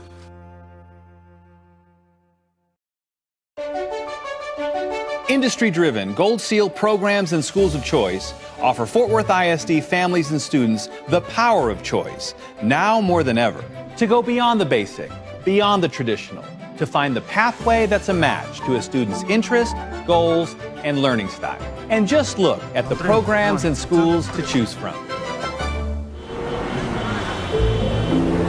You've got goals and dreams for the future. We've got a high school experience to match. There you go. They can sign up. Fort Worth ISD Gold Seal programs of choice are built for dreamers like you. The problem solvers, the curious minds, the creators of art and ideas. Gold Seal programs deliver expert guidance, your checklist, hands-on learning, certifications, college credits, and community partners who support your learning. A great example? are P-Tech early college high schools that combine high school, college, and career. So the idea is to grow. Students can earn an associate degree. Ready to go? Visit job sites, build relationships, and develop workplace skills and knowledge. Our partners enrich every Gold Seal program, open doors to careers, and put you ahead of the herd. There's a Gold Seal pathway to fit your interests. So let's give it a shot. Whether it's making machines run better and fly higher, Sales inside up. Can't even place is better. or improving health Do you have any allergies? and housing. Whether it's serving on the front lines, Are y'all set? All right, we're ready. or protecting citizens online. Yeah, moving all the frames. Bring your biggest dreams and determination here, Really great product. where you belong, in a Fort Worth ISD program of choice. Take graphic. Your choice.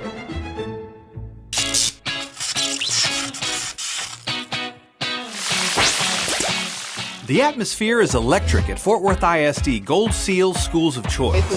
These smaller, well-focused learning communities prepare students for college and careers in the most innovative ways. This combines art and math. Now we know what to do. Every school day hums with activity and empowerment at Young Men's Leadership Academy and Young Women's Leadership Academy.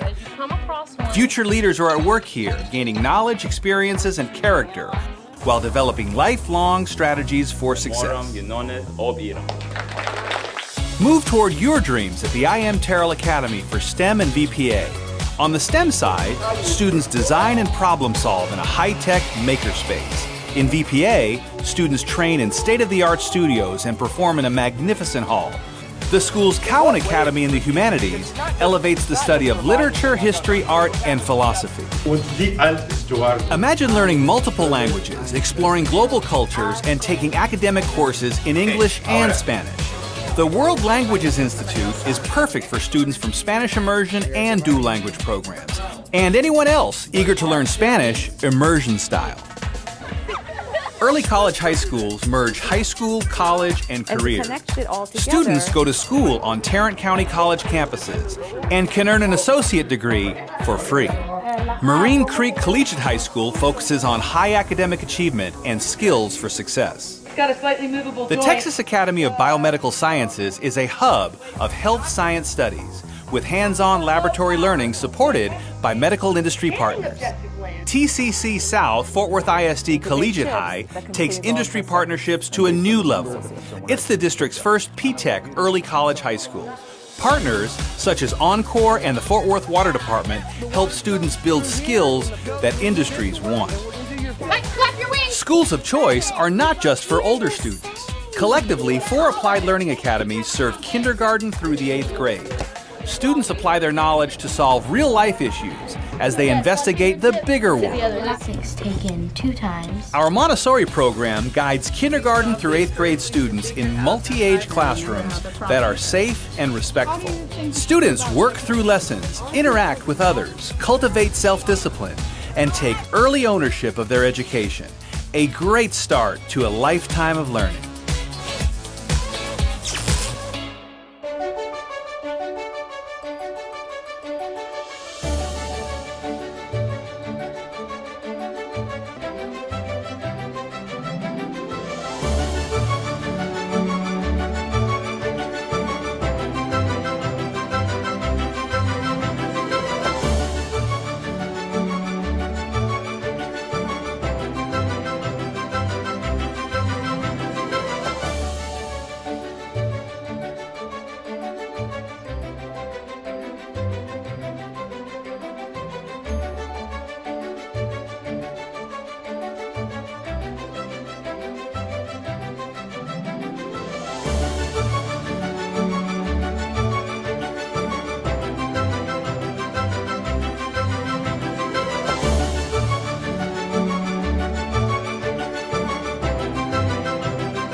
My journey into education began, as many journeys do, on a plane ride. I left A&M with a microbiology degree and embarked on the next chapter of my life, teaching conversational English to high school students in Japan.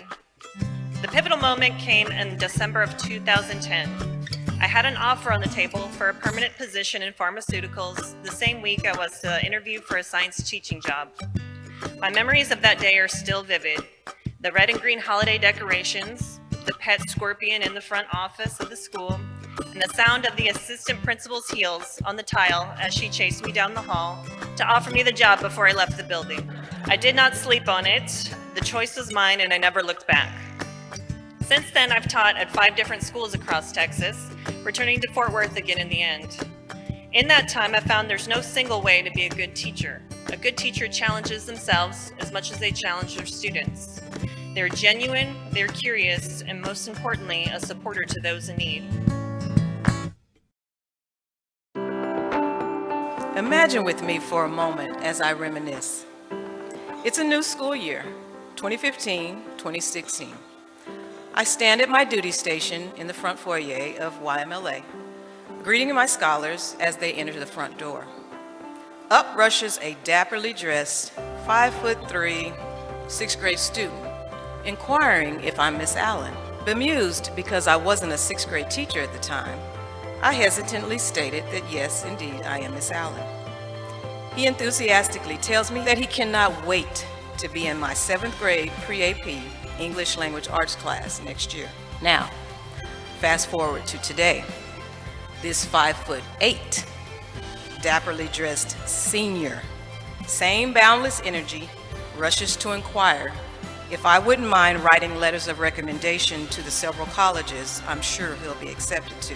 I tell this story because at YMLA, I am blessed to be a part of a school culture that welcomes boys into the front door, yet we send young men out into society.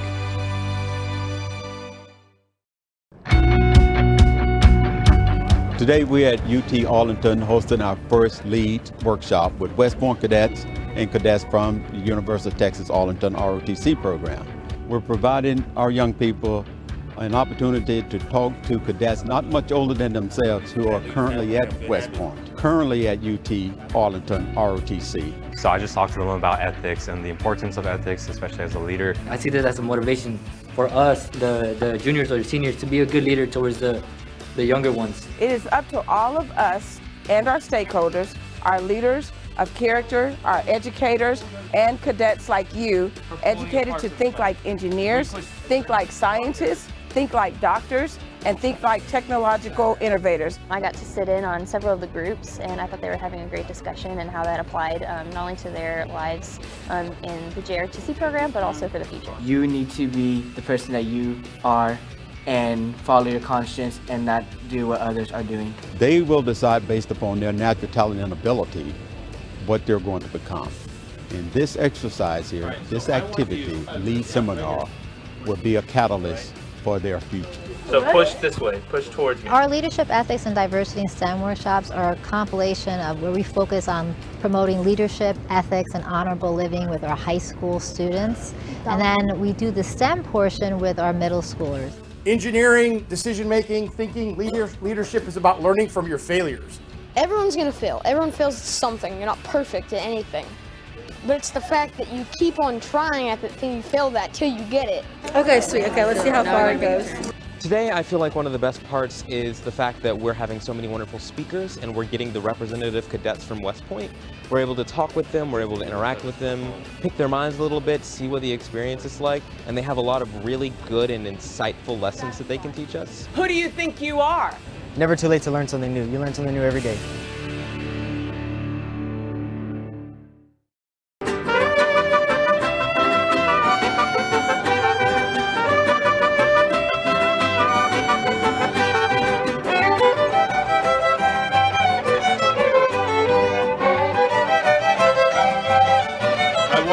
Welcome you to the Rediscover Fort Worth ISD at Northside High School.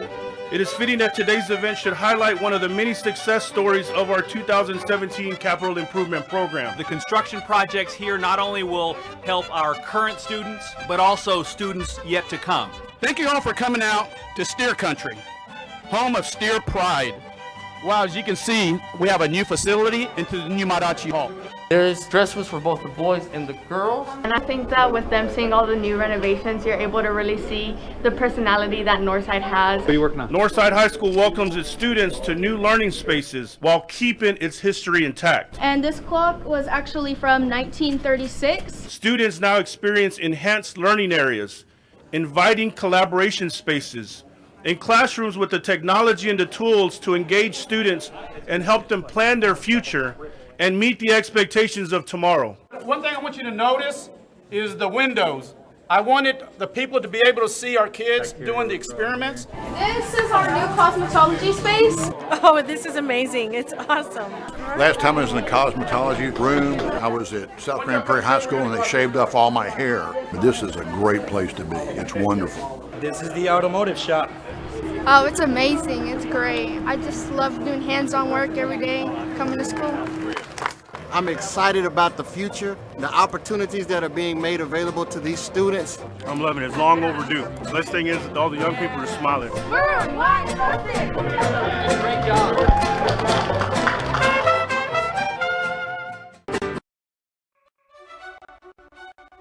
Welcome to Rediscover Fort Worth ISD at Western Hills High School.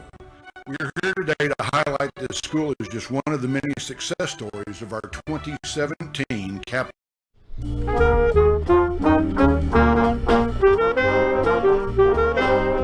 Welcome to Rediscover Fort Worth ISD at Southwest High School. It is fitting that our first event is to highlight one of the many success stories of our 2017 Capital Improvement Program. I will be leading you on the tour today. Your tour this morning will showcase the new and the exciting areas of Southwest High School that are complete, but you will also see ongoing construction. This renovation project has resulted in the modernization of a campus, as Trustee Dar stated, that was built in 1967. And in this room, both aesthetically and for 21st century learning. This project is on time and on budget, and our students are just as excited as we are about the new construction. Hope you guys like our new robotics lab. I think you're going to be blown away with a lot that you're going to see today, but our engineering and robotics site, it's first class. And to think, it used to be a closet. Just yesterday, we started refurbishing it, and we put it together, and we tested it, and it's here for you guys now. We've been a part of the engineering program at Southwest for 4 years. I was excited to see how all of the spaces are so functional, especially the collaborative working spaces. This is a place where teachers want to teach and students want to learn. we have this amazing, new and improved TV studio. It is just so beautiful. Every single one of these computers is an individual job in the work industry for media tech and broadcast journalism that you can be trained on.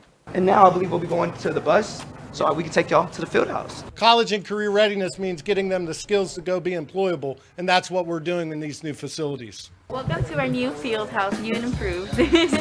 We put our children's education at the forefront because, as everyone knows, every great community starts with great schools. When asked the question, why do you teach? I have to stop and really think about it.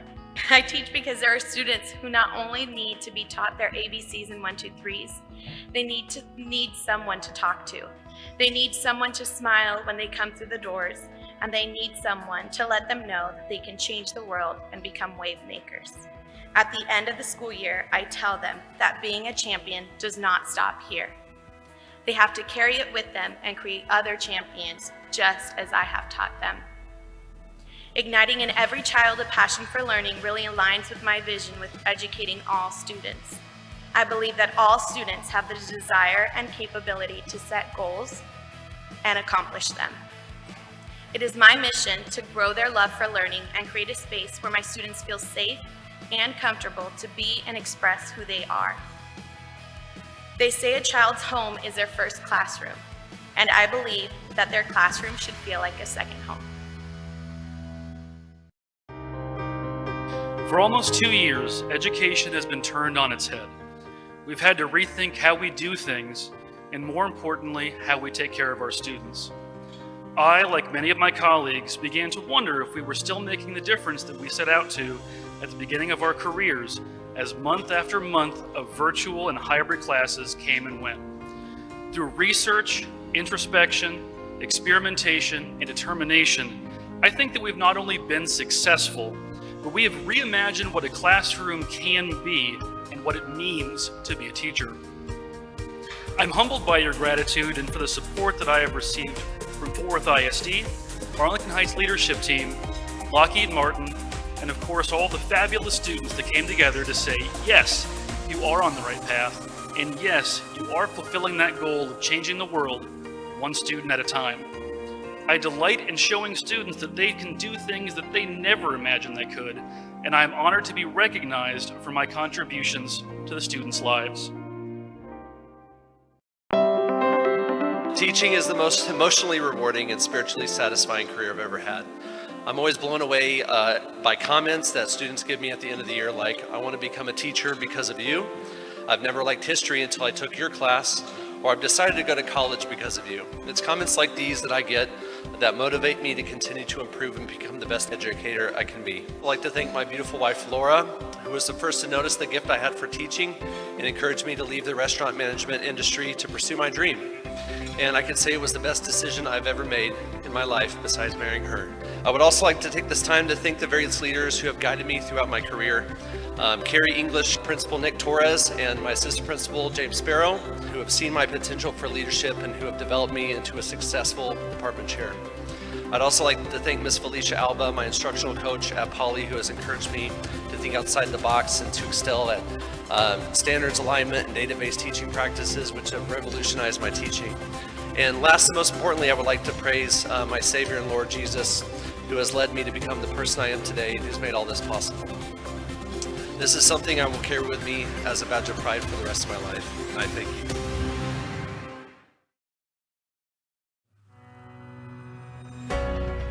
Being named the teaching chair is a great personal accomplishment, as I see it as a reflection of all the work that I've put in over the past 19 years. But in all reality, it's not work, it's something that you love doing. This is also for the kids that I've taught throughout the years, for without them, I wouldn't be standing here with you today. But I've got the best job in the world, and I get to do it wearing shorts, a t-shirt, and running shoes. These past 18 months have been pretty rough on us all. The pandemic, social distancing, teaching synchronous and asynchronous at the same time are just a few things that made most of us feel like first-year teachers. But that's okay, because as teachers always do, we adapt. In closing, I'd like to say that I teach because I truly care for my students. I care for their health, I care for their well-being, and I care for their community. I teach because I want my students to know and feel that they are special. But most importantly, I teach because when my students walk through the halls of Sam Rosen Elementary, I want each of them to know that they are loved. Thank you very much. Now I would like to bring you some voices from the classroom. My favorite sport is soccer, and my idol is Cristiano Ronaldo. I was born in Mexico, and sometimes my English is not that good. Whenever I hear my name being called, I get really scared to get the answer wrong and just stay quiet. I learn best when more people are involved. I get super sleepy before lunch, so my attention span is shortened. My job is about creating a safe and fun space for the soccer fans, the English learners, the fearful, the social, the hungry, and sleepy. And to help them see themselves as thinkers and doers of mathematics. In truth, there are times when this feels impossible. But then I hear students say, I get this. I hear them ask, how is it already time for the bell? And I agree with them. I get to listen in on the wonderful, creative, mathematical discourse between classmates. It is in these day-to-day moments when I understand the importance of my calling, because learning is life. Thank you.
In accordance with the open meetings law, the board opened the meeting at 5:30 p.m. with a quorum present, recessed and reconvened open session, adjourned regular session, convened executive session, adjourned executive session, and now reconvened open session at 7:41 p.m. with a quorum present.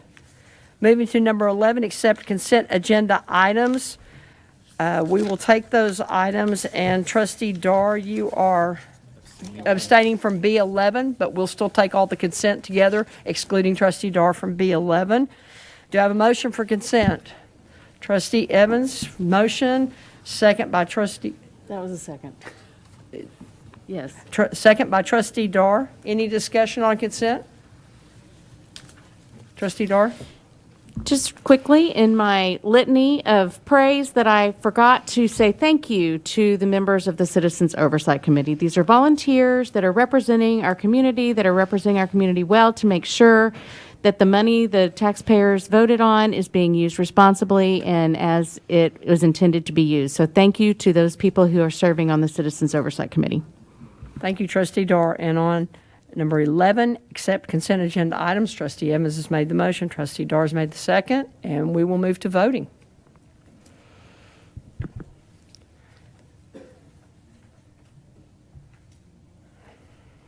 And the motion passes unanimously.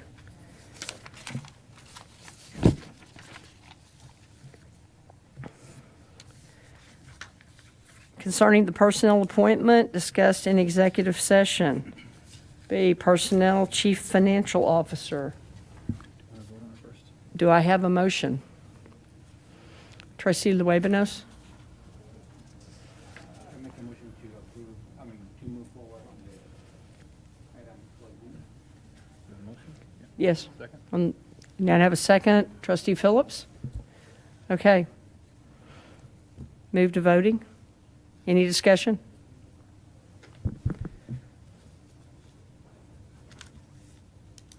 The motion passes unanimously. Superintendent Scribner, would you like to make an introduction? Thank you very much. I am very excited to make the following announcement, and that is with the board's action on item 12B1, we have approved and welcome our new Chief Financial Officer. Her name is Carmen Candelaria. She is a certified public accountant. She has been the CFO for the City of El Paso. She has been the Deputy Superintendent for Finance and Operations at El Paso ISD.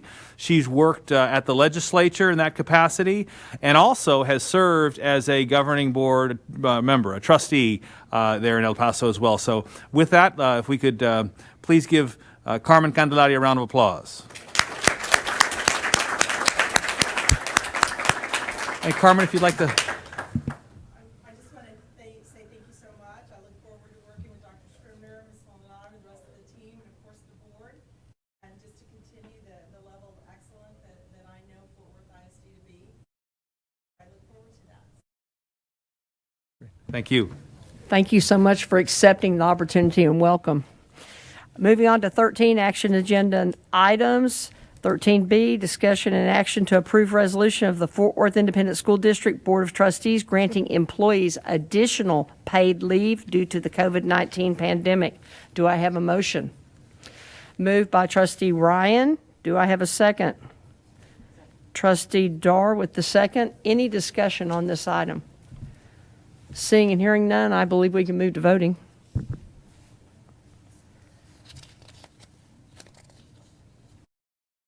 And the motion passes unanimously. 13C, discussion and action to approve authorization for superintendent or his designee to enter into a contract with the selected owner's representative for program management services for the 2021 Capital Improvement Program, RFQ 22040. Do I have a motion? Moved by Dr. Jacinto Ramos and Trustee Jacinto Ramos. Second by Trustee Luebanos. Any discussion? I have quick discussion. That is, thank you for an excellent presentation tonight. I did not say that, and it was excellent, and it was everything we asked for and more. And I want to thank everybody that came and spoke tonight. All right. Any other discussion? Let's move to voting.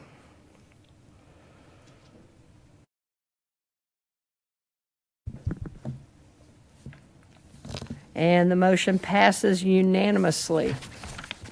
Dr. Scribner, any comments? Nope. Just thank you very much. We want to get off to a good start and get things moving as quickly as possible. I know we have a overcrowding situation in Dr. Ryan's area. We want to get started on that and all of the projects. Thank you.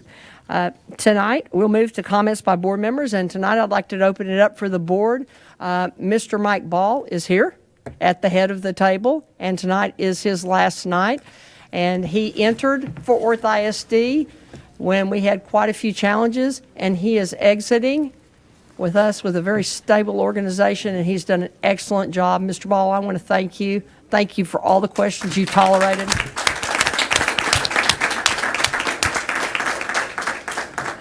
Thank you for always speaking so kindly and so gently when I know you've explained something to me 50 times and you just continue to do it. Thank you for your patience, but most of all, thank you for being here and thank you for what you've done for the children and employees of Fort Worth ISD.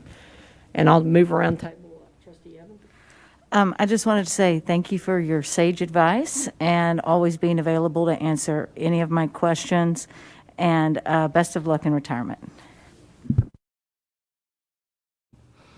Mr. Ball, your email responses were so detailed and so thorough and really helped me understand what I needed to know to best serve and to best represent this district. So thank you so much for taking the time to respond in such a caring and thorough way. I appreciate that. Dr. Ramos? I expressed my sentiments right before executive session, and just thank you. Thank you for the steady hand. Thank you for leaving us in a really, really good position, and know that you and your team worked really, really hard for that. So we appreciate you. Well, I haven't been able to be part of your wisdom for very long, but it's been wonderful for all the information I've gotten from you and from your department. And I also want to know, because since we're still working with TRS, and I'm a retired teacher, just keep on going. We want you to make it work. I've worked with you even a shorter amount of time, but in this short time, I just want to thank you for your knowledge and your expertise, and again, just being very thorough in all of your responses. And thank you, and enjoy retirement. Mr. Ball, thank you so much for taking my phone calls over the weekends to answer any questions about budget and the financial situation of our district, which is a very stable situation. So thank you so much for your prompt responses to my questions, and enjoy retirement. Come back, then volunteer for us.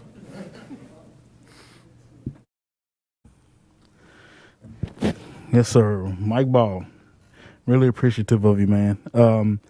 You know, it's such an appreciation there when, I guess one of the largest compliments I can pay you, man, is competence, right? It feels good when you feel like you got somebody that know what they're doing at the helm. And I always felt like that ever since you've been there.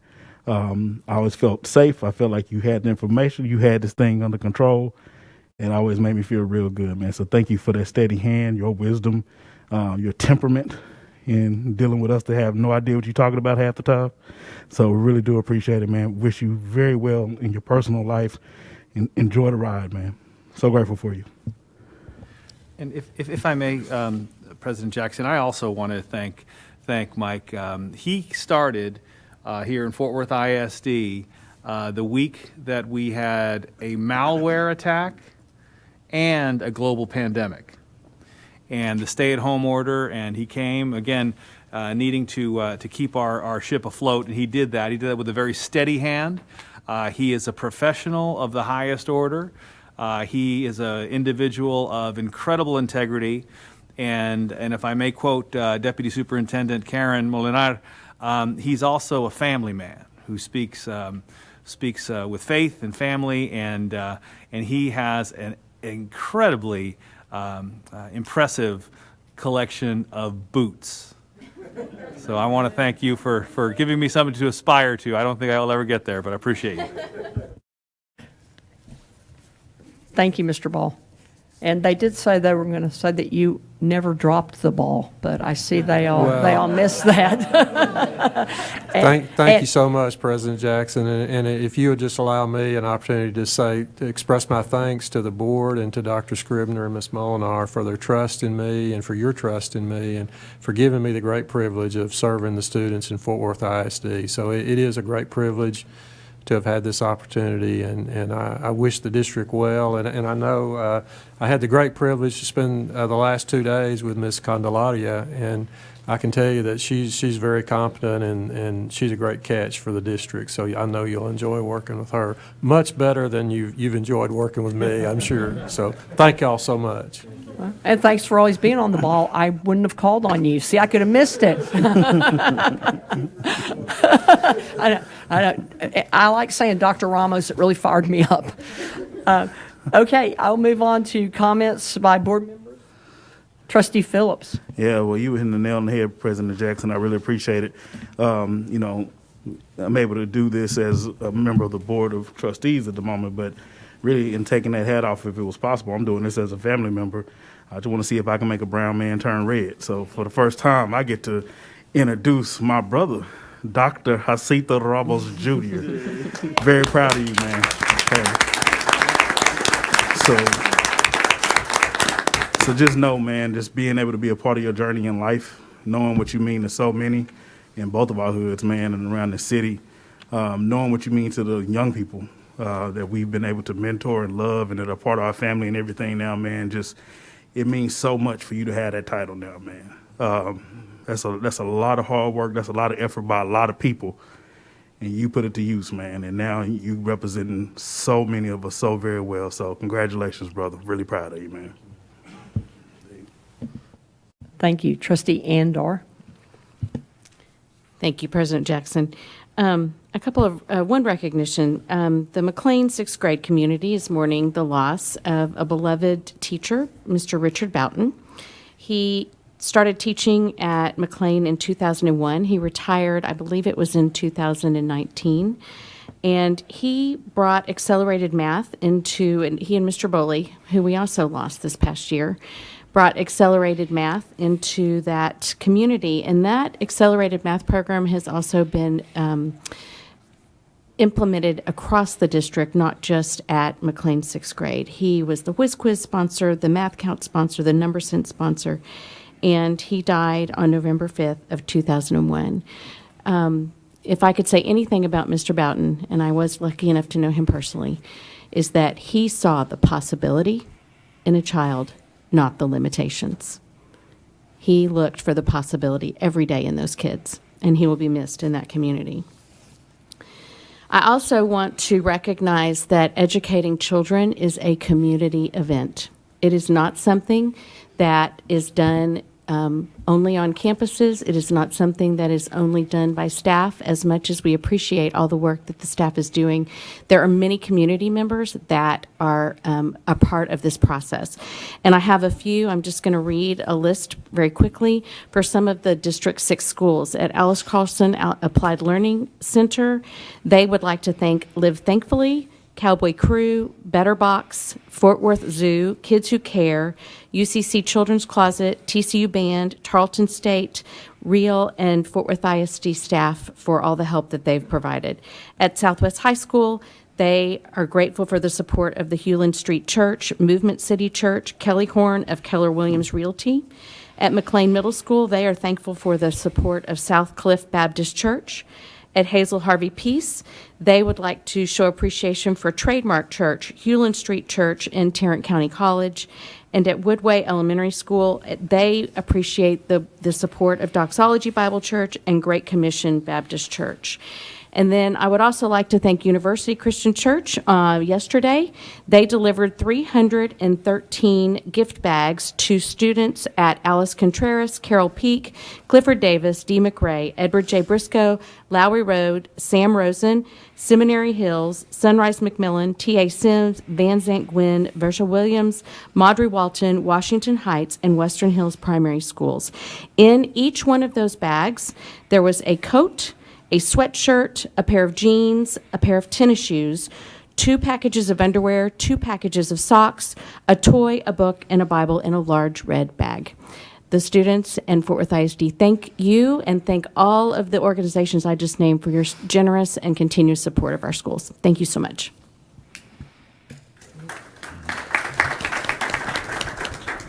Trustee Martinez. First of all, I also want to congratulate Dr. Ramos. Again, thank you just for being a mentor and just being a great role model for our community and children of color, especially the boys, that meeting boys that you've mentored, and just representing our community well. So thank you, or I'm sorry, congratulations. I also want to congratulate all of Fort Worth ISD's spelling bee winners and wish them best of luck in the next round. I want to thank M.H. Moore Elementary and Oakhurst Elementary for allowing me to be a part of those events. I also want to give a special kudos to the Diamond Hill Jarvis Pyramid on their successful parade, Proud to be an Eagle parade, that they held this weekend. It was a great display of school community pride. So thank you to the community for coming out and supporting. And I want to give special thanks to Miss Olivo at Cesar Chavez Elementary for their efforts in organizing this great community event. Thank you. Thank you. And I'm going to hop in, and I was over volunteering with Seasons of Change with Tavian Taylor Harris, and I mentioned to her that we had a school that didn't have a holiday partner. And on December 10th, she decided she would give 600 toys to 600 kids, which rapidly became 1,200 toys. And when we got to 1,200, I had to call Dr. Scribner. And the next thing I knew, she got to 2,400 toys. Yesterday, they had what we called an old-fashioned holiday with cupcakes and cookies. And I want to thank my daughter Zoe, because actually she did more work than I did. And every kid had a handmade card from a middle school, and it was the middle school in their community, so where they aspire to go to school. And I just want to thank Seasons of Change. And they did a great job. And I think, you know, we have to think about the power of 87, and that is 87% of the time kids are not in school with us. And the people that are helping outside of school, to Trustee Dar's point, are so important. So I wanted to say thank you to Seasons of Change and brag on Principal Aura Angel at D. McCrae Elementary. She and her team did an exceptional job yesterday, and Dr. Susan Hernandez was on the scene working as well. Trustee Ryan. Well, I've got a number of things. First, Dr. Ramos, congratulations. I know the work that it takes to put in there, and more than anything, I know the time it takes away from your family. It's a well-deserved honor. Congratulations. I also want to congratulate Nick Summers and Caitlin McWhirter, 2 recent graduates from Fort Worth ISD. They happen to have this last weekend gotten some extra time off because they're members of the Brigade of Midshipmen of the United States Naval Academy. Go Navy, we beat Army. Okay. And last, I've got a number of notes, and I needed to write it down, so forgive me for reading instead of doing it, because I want to make sure I don't mess anything up. And know this comes from my heart. And President Jackson, the district and the board has faced numerous challenges since I came aboard in May. And in the end, we can either be weighed down or hopefully lifted up by those challenges. I guess that due to my 70 trips around the sun, that I'm old school. And that means to say please and thank you, to respect my teachers, to get off my rear and let some elderly person have my chair, to say yes sir and yes ma'am, not to curse, to lend a helping hand to those who are in need, to hold the door open for the person following me, to say excuse me when it's needed, to love all people for what they are and not for what I could get from them, and to treat all people the way I wanted to be treated. That is, everyone deserves to be treated with dignity and respect, and yet to keep that treatment, it should be reciprocal. And that being nice to someone you have an issue with doesn't mean you're fake. It means somebody taught you how to be polite. In the 218 days since I was sworn in, we've had several hundred people stand in front of us to discuss, among numerous topics, mask, virtual schooling, equity, critical race theory, the superintendent, and there was one brave soul who simply asked the district to do more to support the arts. Okay, the sum of those comments has led us to, in many instances, a really dark place. President Jackson, you've had people disrupt community events that provided needy families with immunizations and food distribution, along with having your tires slashed at least on 2 occasions. A district committee member, Norma Lopez, doxed citizens who were part of a lawsuit against the district, and in return, it appears, was threatened online by people, other people from out of state. With the name calling and threats during our meeting, it's all troubling. I know that every, and I mean every board member and nearly every citizen who attends these meetings wants every child in this district to do well, reach their fullest potential, and leave our district with a bright future to look forward to. Sadly, even with that being said, many of us on the board or in the community have been labeled as racist. I realize that the easiest way to gain support is through throwing out labels that have no bearing in fact, simply because people don't or do want to believe the worst in those they disagree with, instead of taking the time to understand an opposing position. Numerous people have contacted me making charges about the board, the district, or its personnel. I have asked at least 20 people to meet with me over a cup of coffee and discuss their concerns. Sadly, to date, only 4 people have agreed and met with me. Which leads to this. Nelson Mandela said, "No one is born hating another person because of the color of their skin, or his background, or his religion. People must learn to hate, and if they learn to hate, they can be taught to love, for love comes more naturally to the human heart than its opposite." So what I tell you is, leave your hate behind, learn to communicate with each other, and even better, instead of threatening citizens at a school board meeting, wouldn't it be great if we could sit there and be part of the solution for every child? At Southwood High School in Shreveport, Louisiana, there were fights and disruptions going on daily. So the men in the school's neighborhood got together and started working in the school, calling themselves Dads on Duty. Just started talking to students throughout the day and turned the school's demeanor completely around. Wouldn't it be great if 1,000 locked and loaded people meant they locked their doors to their homes and went to school loaded with books to help students learn how to read at grade level? Just as important, sign up to be a substitute. I know we need a lot of those people. JFK said one person can make a difference and everyone should try. For one example, my opponent to this seat that I hold it was longtime board member Norm Robbins. And I think Norm's a great guy. Norm did his part by making a difference by mentoring students in the district. Wouldn't it be great if all of us could do that? I would hope that our political leaders who showed up for photo ops and spent 20 minutes basically trying to read in front of the students would do that more often when there are no cameras around, simply because it's the right thing to do. And hope that parents and grandparents who come to these board meetings and those that are still at home would spend time volunteering to directly help our children. Remember, as Dr. Seuss said, you're never too old, too wacky, too wild to pick up a book and read to a child. Thank you, President Jackson. Thank you, Dr. Ryan. Trustee Quentin Phillips. Thank you, President Jackson. I wish I would have let that be the last thing said. Thank you, Dr. Ryan. The only reason I came back, and I know we're getting ready to get out of here, is because I did nearly forget to just simply give a big old shout out to the Department of Equity and Excellence for a fantastic Race Equity Summit kickoff luncheon. It was phenomenal. Sherry Breed, thank you so much for your work, your entire department. Dr. Mia Hall, everyone over Barbara Grover, thank you all so much. It really was awesome. Dr. Cardetta came through and killed it and just had so many wise words to be able to say. It was just really a great event, a great week educationally. Thank y'all so much for the work y'all doing in that department. It was awesome.